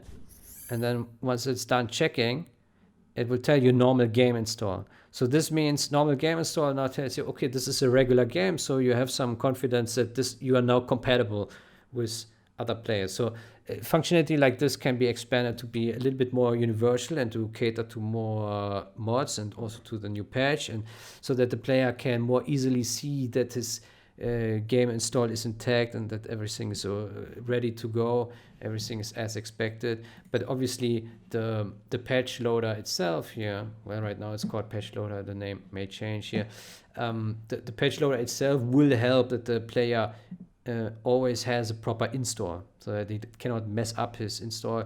It should be all straightforward, that, yeah, there are no conflicts, and if there are, then the tool should inform the player that there's some problem. Maybe he needs to make some automatic cleanup.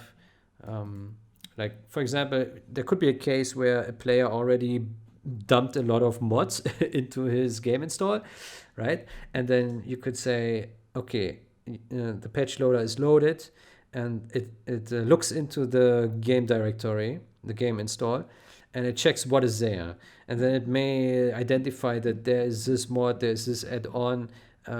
What do you want to do about it? Do you want to wipe it, or do you want to disable it? Do you want to catalog it? Like, there can be ways to migrate properly into an existing install which is not ready to be used for the original game experience, but after the cleanup is done, the original game would be fully functional and the new game patch would be fully functional. Whatever the player likes to click onto, it should work once he clicks it. That would be the ideal situation, and I think it's possible with a tool like this. Certainly, no, there shouldn't be any stepping stones. It's just a matter of effort, a little bit of monkey work to get this properly implemented, testing. And yeah, as long as our IQs are not dropped too much here by playing too much 0 hour, it should be possible to implement. And yeah, I think this will become a very important tool on its own. And actually, I think this tool on its own, it will actually be already a big selling point for the patch we are doing, because players will have a new gateway to discover new game content. And a lot of people do enjoy new game content, like we have seen here in this survey. So for the English players, 50% do like mods, right? And 50% do like multiplayer, single player. So that also goes here in the mod territory. For the Russians, it wasn't as much. Yeah, the Russians were more multiplayer, purely multiplayer focused, but still there's some demand for mods. So I think a tool like this will automatically put more spotlight onto the improvements that the new patch will bring. So I'm not really worried if all this stuff that is required to distribute a patch properly, then it will, over time, I can't say how long it would take, but over time people will find out about these things and they will install it, and if it works and if they like it, they will stick with it. As simple as that. People always seek for improvements, and if it's free, then there's very little reason to not use it. If there was a paywall, then yeah, that's a different story. But if it's free and if it's not breaking the bandwidth of the internet connection, then it should be all good, right? And yeah, the language aspect, I think, is very important to help discovery, not just here for the language packs, but also the localization of the program itself. And also if we create a website for all the new products that we want to create, right, that you have the translations for Arabic and Russian and French and English and German and all the big languages, that players can discover the content in their native language and will have an easy time to onboard, because they do understand this language and don't have to rely on an English translation, right? So it's always best to have as many translations as possible. And eventually you will have a lot of players, and I think that's also a big criticism regarding the distribution of such a product, that you will have people that are not so involved into community, right? That don't look up forums, that don't engage in Discord channels and servers, don't engage with other people much, that are really casual and just play here once in a while, and then you would be concerned if they may use it or may not use a new patch, right? But I don't think it's a big problem, because over time, if they play with other people, if they engage with other community members, they will eventually learn about it, because someone will send them a link to the website where they can download it. Someone will mention it in a chat. They will eventually join a Discord where the Discord already links to it, or they will search for a tool that fixes the various problems they have once they downloaded the game from Origin and they can't launch it. So they look for solutions to fix their game, and then they find maybe GenPatcher, or they find this patch loader, and that already solves all their issues, and then they have access to all these new features natively, because they needed the tool in the first place to fix all their issues to get the game ready, right? So there will be a lot of ways to discover the content. It's just a matter of making it easy and making it work properly, where the people won't have a hard time to get this content. Yeah, if we do things like this, then yeah, as I said, this won't work. But if we make it easy for the user to get hands on the stuff, then it should be all good. But the problem is, I think the biggest problem is to get all this stuff done. As I said, there is already a lot of things we can pick up to build the patch, but it's still a huge amount of work, right? And it will be interesting to see if we can onboard some more people who are interested in helping out and contributing. There are a lot of areas that can be contributed with. There's map creation, there is texture work, there is models, there is any scripting to fix like a game logic issues. There's work for the menus. There's also tools like this that need to be done. So there's a wide spectrum of things. I think it's not necessary to have like a lot of experience with modding already.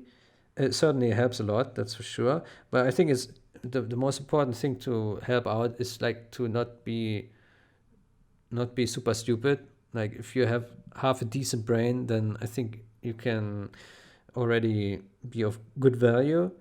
And if you have a little bit of motivation, you know, not shy of doing some work, then I think there are a lot of things that can be done. We do have a private Discord server here, where we already have a bunch of people in and helping out on various discussions and topics. And right now there's not so many developers that put in a lot of time. It's mainly myself, Hanfield, and Comi2. Us three put the most work right now. And in the past, Exile and Journey made the original balance changes, but yeah, as I said, it was not the smartest idea to base it off those few changes initially, because it set the wrong expectations for the scope of the project. So yeah, it would be nice to see more engagement, but it's also not something that can be like someone needs to be self-motivated. It's nothing like you can task someone, right? It's unpaid work, so to say. If someone is like really enjoying it and is really dedicated to improving things, and you know, it takes enjoyment by improving the game for others, then I think this is the right thing for someone. But if someone is more like a player and he just likes to blow up things, and it's very likely not a preferred thing to do for such a person. But yeah, we already have a lot of competent people here who know a lot of shit. Like General Camo, for example, he's a developer of Shockwave Mod. Hanfield is developer of the Rise of the Reds. And Legionnaire is the author of the Gen Patcher tool, you may know. And myself, I'm the author of the Gen tool. The Dark is working on Operation Firestorm.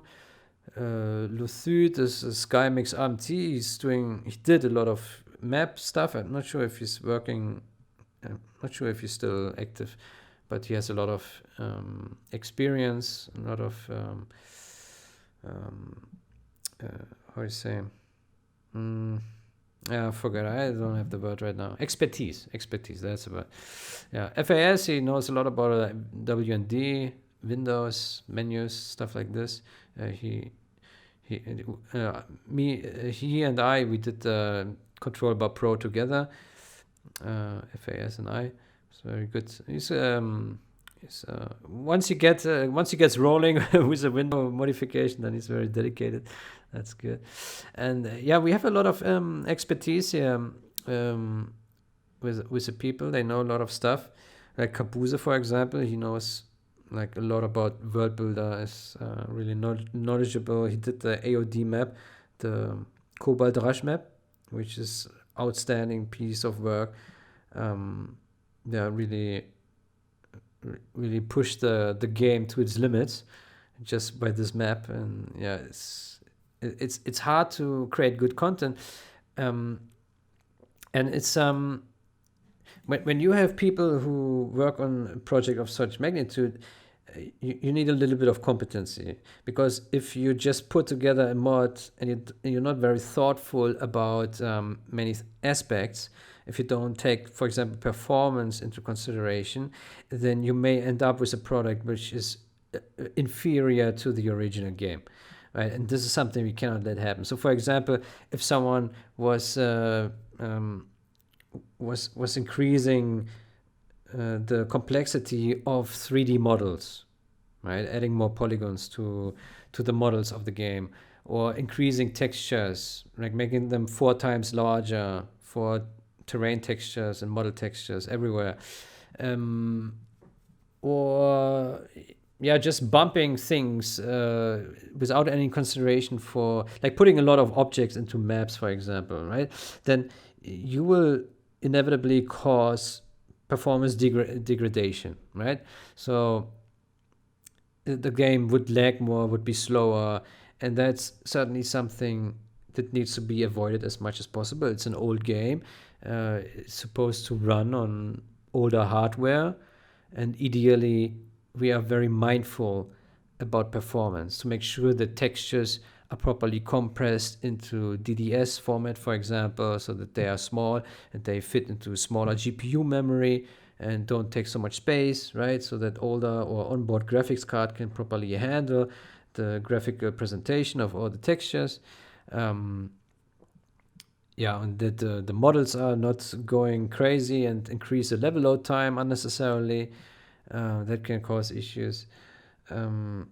Yeah, it's important to be mindful about what we want to change, but I'm not so worried about this because it's we do have a lot of expertise, and yeah, I'm not worried that we can't figure out the correct way to implement many things. It's just a matter of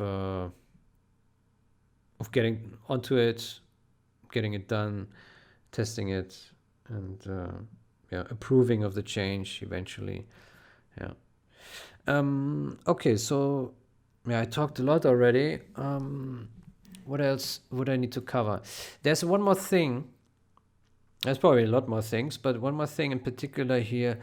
Since I mentioned the Gen tool and also game crashes and stuff like this, there's also another project which you potentially very likely have never heard about, but it's probably the most relevant project for this game. That unfortunately does not have much traction because it's really difficult to get into. It's this project which is called Thyme. We can make it here a little bit larger so we can read this better. It's an open source re-implementation of General 0 Hour written in C++. And this project right now is not of any use for the everyday player, but in the future, if this progresses a lot further and this gets to a state where they implement the 0 Hour, if it gets more feature complete, then this could be of major significance for the game, because this will actually allow to fix everything. And with everything, I do mean everything. It could allow to fix any problem. So if you talk about network problems where you can't connect properly to other players because it doesn't work so well, then this is something that could be addressed here. Or certain mismatch issues which are not possible to fix in a regular game page, they could be tackled in such a project. Or specific crashes which are really hard to fix by just patching the binary through Gentool, which is quite a pain to do. And things like this could be fixed with such a project. And it also allows to enable new features on top. It also helps to have cross compatibility between different platforms, because you can now compile the game for other platforms, right? Not platforms meaning not Windows, right? You can compile new features into the game which expand the base functionality to the point where you can have totally new menus. You can have new integrations of game lobbies, new servers. We wouldn't need to rely on the original GameSpy protocol for an online server anymore, but could swap it for a new protocol to build a new server backend, which performs much better and doesn't require to reverse engineer the original behavior, right? Things like this, a lot of things can be improved. Obviously, this is a much more difficult project than what I was talking about previously. The game page is rather easy in comparison because the game page is mostly scripting, right? Scripting, art changes, and it's easier to do, but it also has much less possibilities to fix things. With this project, you can fix a lot of things. Think about memory corruptions. A memory corruption can manifest in the game where the memory corrupts, and then eventually after a couple tens of minutes the game crashes because the corrupted memory just manifests in a bad way where the game cannot handle it anymore. And then it would be really difficult to track such an issue with just a compiled binary, which we all have, but cannot really read well. But if you have like a new implementation of it, it's pretty straightforward to tackle any kind of issue that is detrimental to the player experience, right? So, and also this project in itself, it's difficult to. So in its current form, this, if you compile this project and you run it, you won't be compatible with regular players because the math operations will be slightly deviant to the math library of the. I'm getting a little bit technical here. To the math library of the original game, how the way it was compiled. So if math operations will be resulting in different values, and eventually there will be mismatches in calculations. For example, when units move from A to B, they might end up in a little different location, and then they might not do the same behavior anymore because they are slightly apart from each other on the different game clients, and then the game would mismatch, so they won't be compatible. But if we had a means to distribute new game updates, because everyone was using the new patch loader, which made it easy to distribute a new patch and to push new updates, then pushing something like this, a new executable with re-implementation, if it's stable at some point, would be possible, right? And the benefits from such are just tremendous. From here on, if this would be working, then this game could be polished until it would be the best game ever. It really just depends on how dedicated the community is really to build on this. I'm not sure how much progress they made. Last time I asked, it's just not so. It's I think they say they reversed 60% of the code, but reversing is not equal implementation. So reversing is one thing, but implementing then the discoveries is another topic, and I think this falls quite short. So it still needs a lot more time. I think it would help to put like 10 more programmers at this, because I think there's only 2 main people working on this much. But yeah, this could be something that I could also join once I'm done with the game page. But yeah, this is more like a life task. This could still take many years. But yeah, it's a very interesting project. But yeah, it's not of much consideration right now, because the game page ideally focuses to improve as much as possible from the game codes, game content side of things. So scripts, arts, audio, menus, right? All these things can be fixed, and ideally we get to a point where we have one good product, which is stable, and where we're happy with how it looks and how it performs, and then ideally this one is closed off, as in like this is the final thing, and it would be like an atomic product, which hopefully would be able to become the new the new state of the game, which is played multiplayer, single player, everywhere, without giving too much thought for the original General 0 Hour 1.04 version, which doesn't have all these bug fixes and improvements. So yeah, it's a lot of work, but I think it's worth trying. I'm not saying it will be successful, right? It could be that either everyone loses motivation, hopefully not, but it could be, right? Life gets in the way, or that there will be problems that are just unfixable, or it becomes apparent that it's not worth it. But I don't think so. I think the game pretty much needs it. The players indicate that they want improvements. They do also indicate here, would a new patch with fixes and improvements be an incentive for you to play more multiplayer? And yeah, 63% of English voters said yes. 33% say no, same. And 4% say no, less. Okay, they would play less. Interesting. Let's see what the Russians say here on the last question.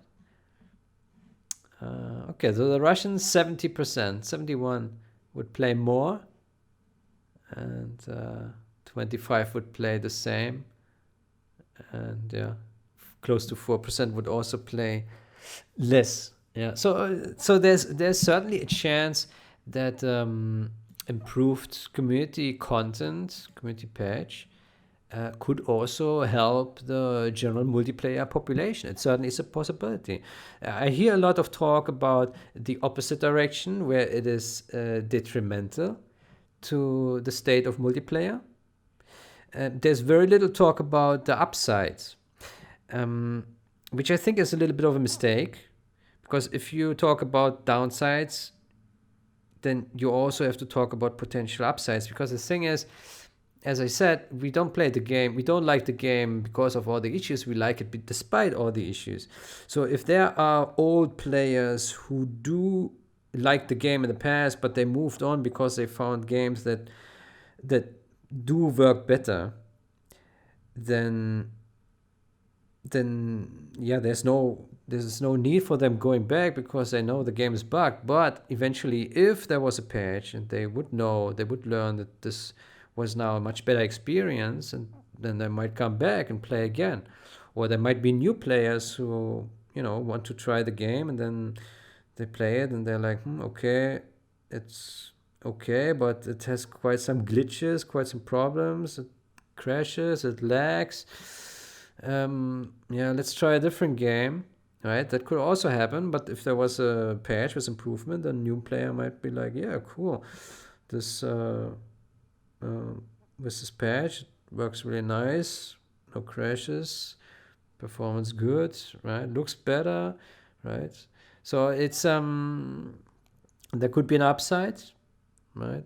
Of course, there could be a downside if there was the split that everyone is scared of. Not everyone, a few, right? Let's take a look here. This one, yeah. So 33% are concerned, 37 are a bit concerned, 30% are not concerned, right? So it's fairly distributed, right? Some are very concerned, some are not. But I think personally, as I said, I'm not so concerned about this any longer. I'm actually not concerned at all, because I do believe that in the end, if there is a better product and people do get the option to join any kind of rooms with any game version they like, then there should be no downside, because in the end the community will decide what they accept and what they reject. If the community does find that the new patch is worse than the original one, then they will just reject it and they will just play the original, keep playing the original.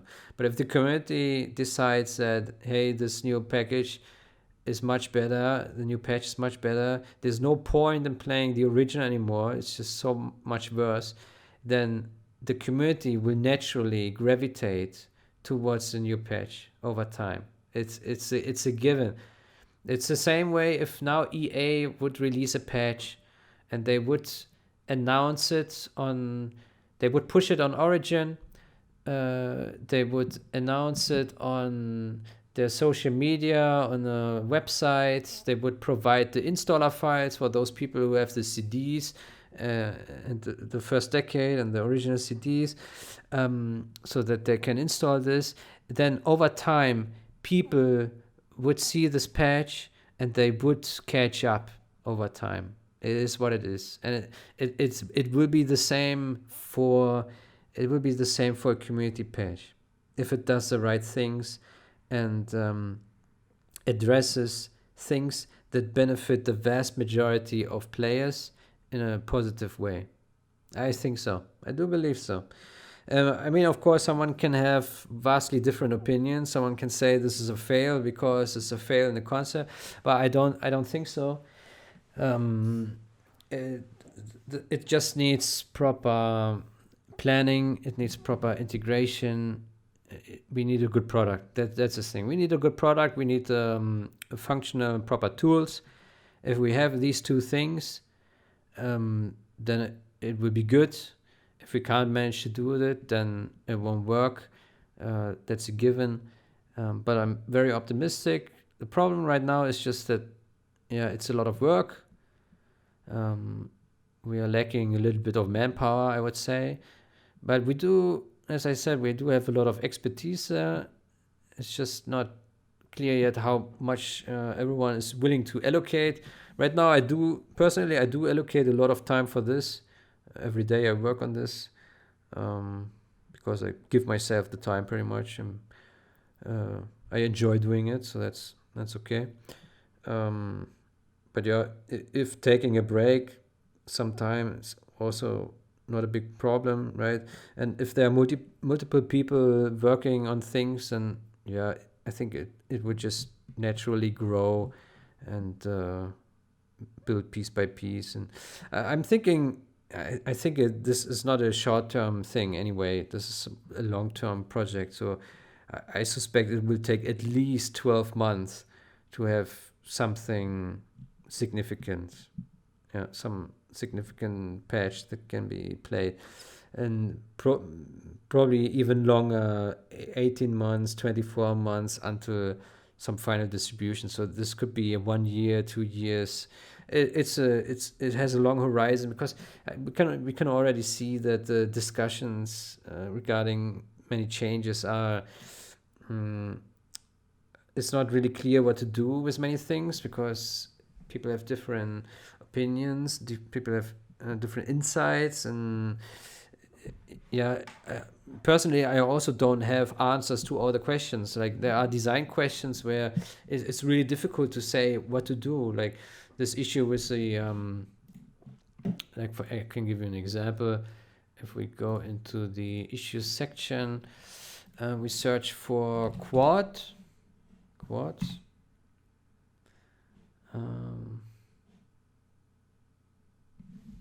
Let's see. Here, this one, I think. So quad cannons double DPS when red 1, also become weaker when scrapped. You see this graphic here. So when the quad is not scrapped, it's a default damage. When it's scrapped once, it gets 60%. When it's scrapped twice, it gets 60%. When it's not scrapped and it gains veterancy, then it gets plus 120% damage. Then on vet 2, 140, and vet 3, 160. But then if you scrap it up, it just drops. So it's you scrap it up. Your natural expectation is that the quad cannon becomes stronger, right, as you vet it up.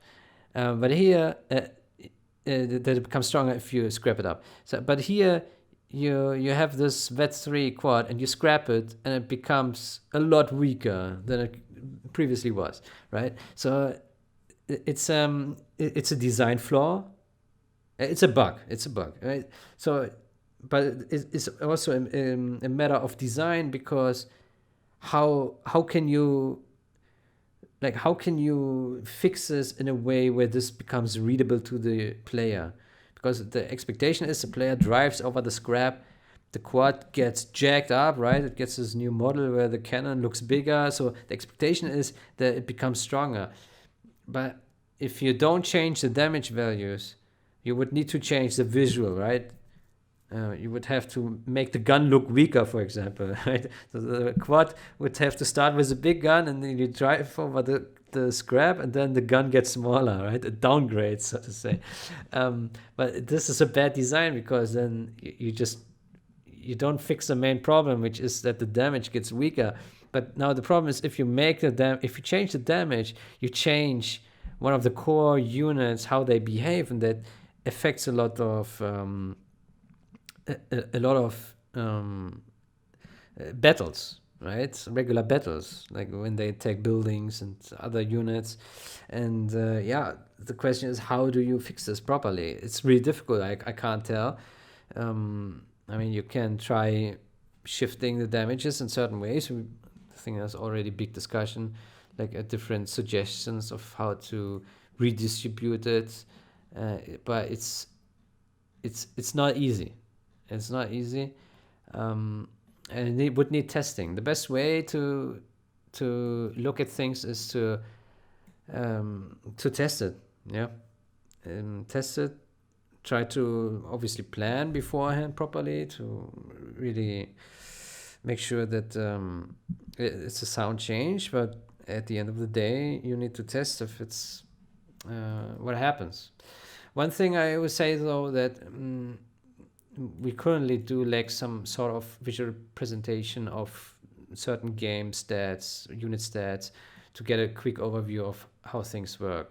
So testing is very time consuming, and there's not much testing going on, because players typically just like to play the game as is, and players don't like to get too much involved into development, because they just want to play, right? So it's very unlikely that someone comes and say, hey, I'm very interested in testing, let's do test sessions, blah blah, right?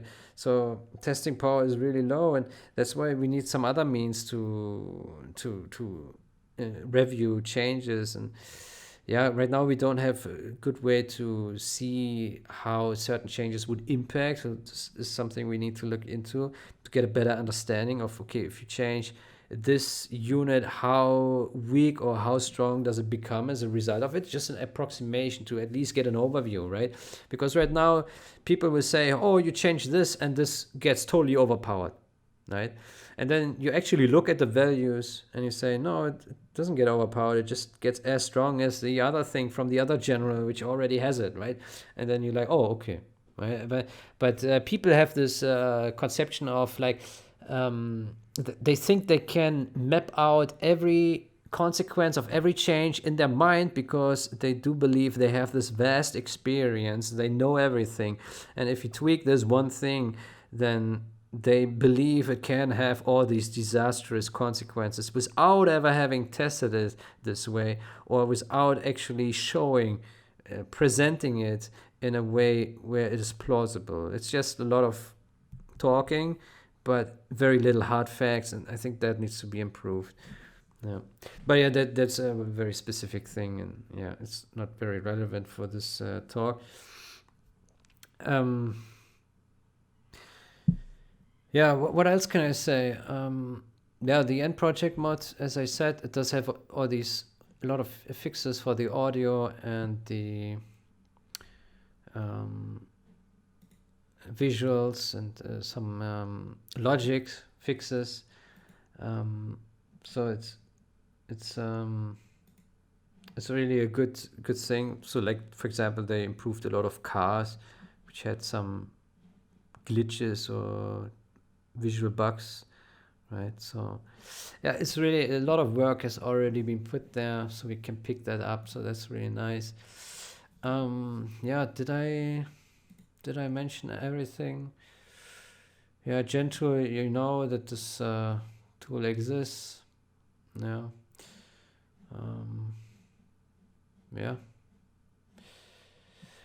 Uh,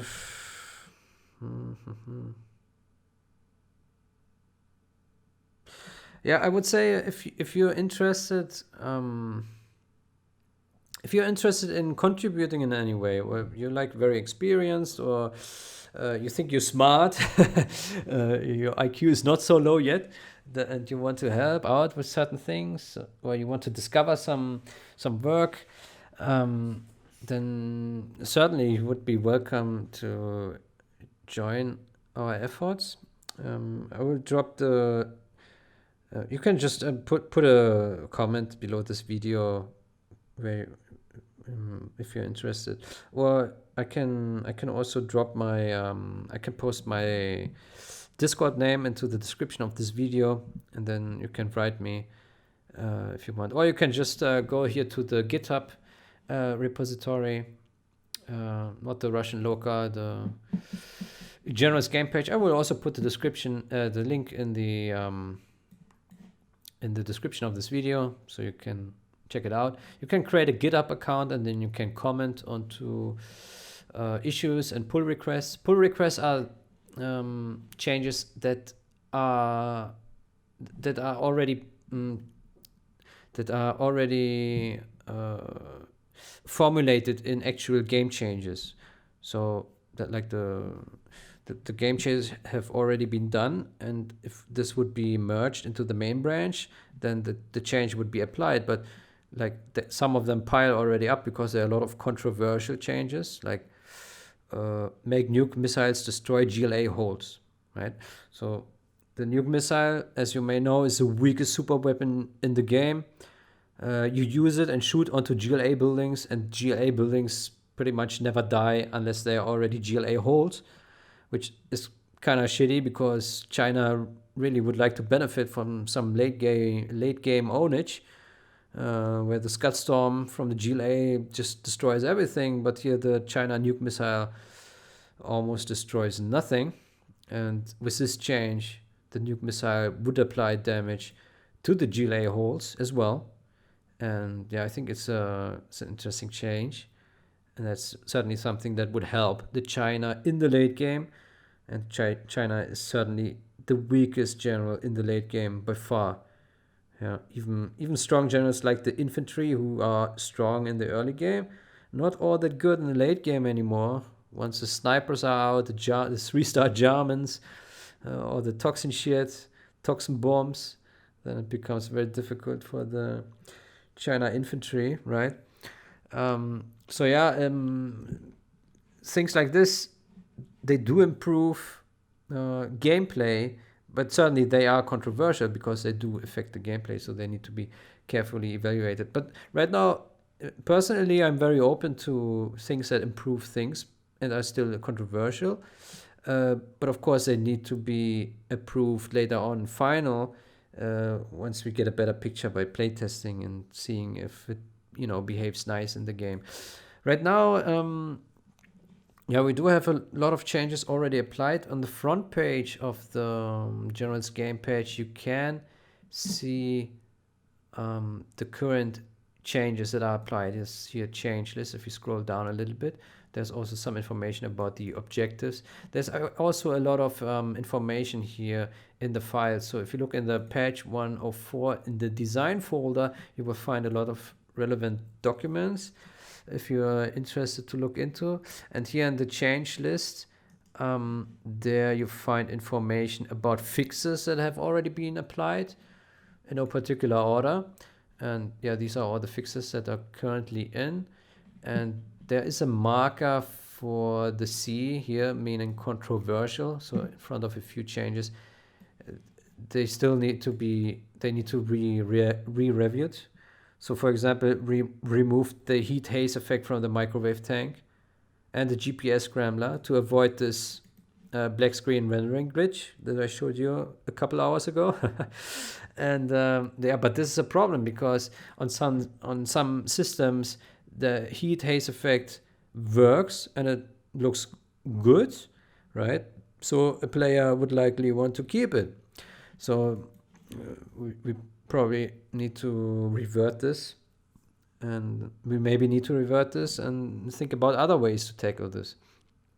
So for example, another way would be to add a new information in the options menu to say, yeah, there's this heat effect that so this is an option actually in the options menu of the game. So this is good. You can turn it off natively.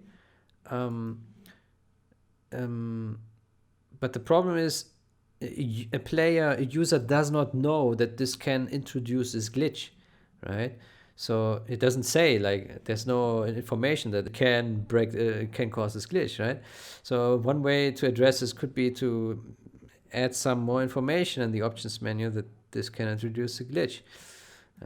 So it would still be available, but would have information to help the player understand once he gets the issue. Yeah, you get the point. Yeah, and we also submit here this change for the infantry minigunner that it can now be properly killed by driving over it, right? So, but this is also controversial change. There's this change probably no one knows that this is an actual issue.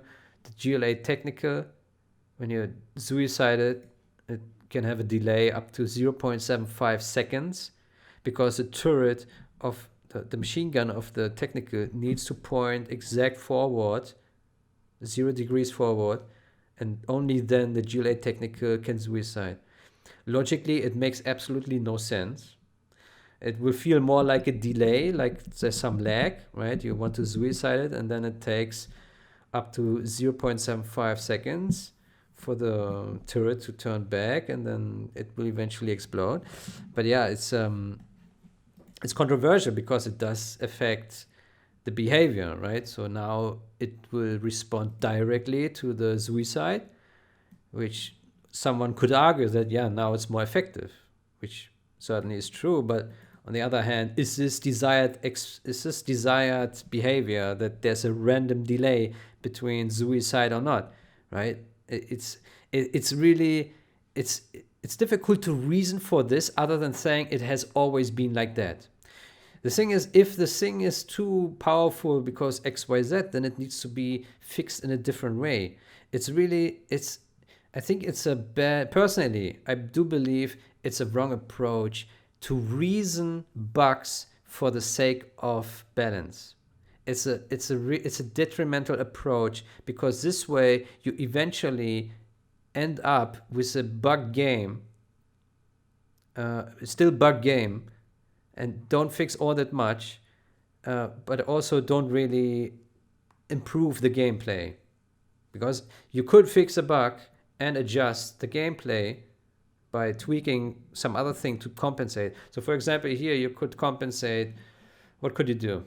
I'm just making up some things. You could say, okay, the GLA technical has always a fixed delay of 0.2 seconds suicide, just to balance it. So now at least it would be consistent and it would be readable, and there wouldn't be this random delay of sometimes it blows up instantly if the gun is pointed forward, or sometimes it takes up to 0.75 seconds if the gun is turned away, or the other way around, right? It makes very little sense to reason for a bug like this just because it has always been like this. There needs to be better ways to fix certain things, right? And I think it's also good to get a picture of, like, okay, what is broken? Like, okay, we have all these bugs and they accumulate. Like you have a toxin general, you have a demo general, you have a staff general, and all these generals eventually will have a distribution of certain issues.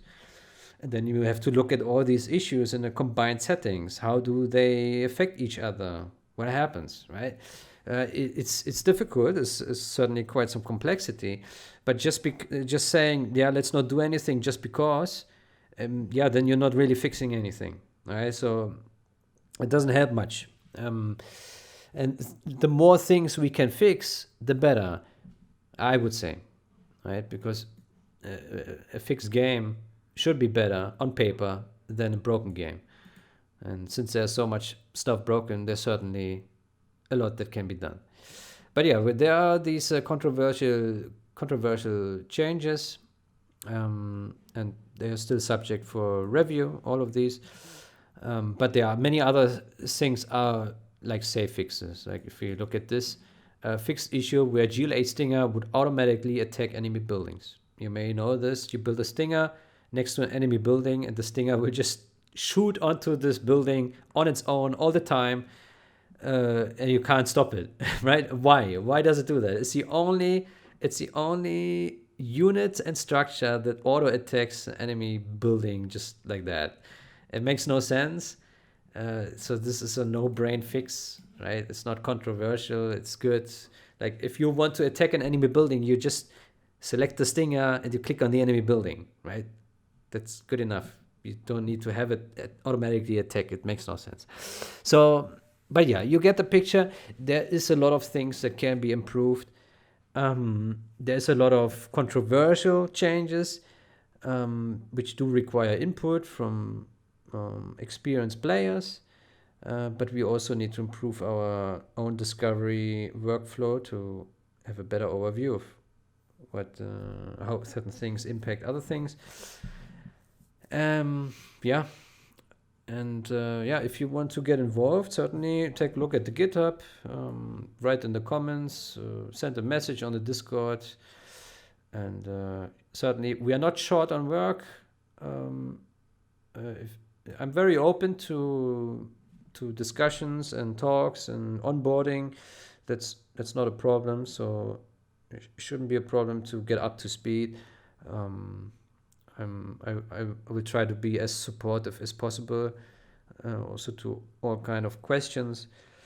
Yeah, maybe we can have another update in the future. I talked a lot now, but I hope you have like a better understanding of the scope. Actually, I didn't cover everything, but you get an idea of what you get an idea of the problems and the potential things that can be fixed, and the general direction we want to go. And yeah, I guess some people will be very against it, but personally I'm not concerned. The surveys here, the general survey we made is also very clear on the desire, on the player desire. They want the patch, they want improvement, they want fixes, and I think it will be good. Yeah. Okay. Yeah, I think that's enough talking. I'm a little bit tired already. Yeah, I probably repeated myself 1,000 times on certain things. I'm sorry about this. Mad respect if you were so interested and followed through all the rambling. Yeah, but maybe that you found something interesting there. Maybe you learned something. Maybe you got some inspiration. Maybe you are motivated to look more into it. Maybe you want to join. That would be interesting. Personally, I do hope that we will have more contributions. But I do understand it's quite over. It's quite a lot of stuff that is there that can be tackled, right? So that feels intimidating, right? If you look at the big picture and you see all this work, it's difficult to like see the end of the tunnel. But that's the thing. If you work on a project, you have to go step by step, right? It's a process. Like if you build a house, you also don't build it in one day. You go step by step, right?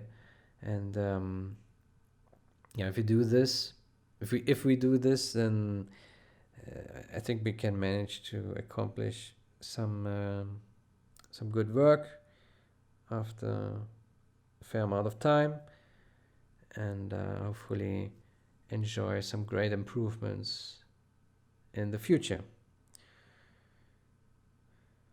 Okay, yeah, then yeah, I think I'm done.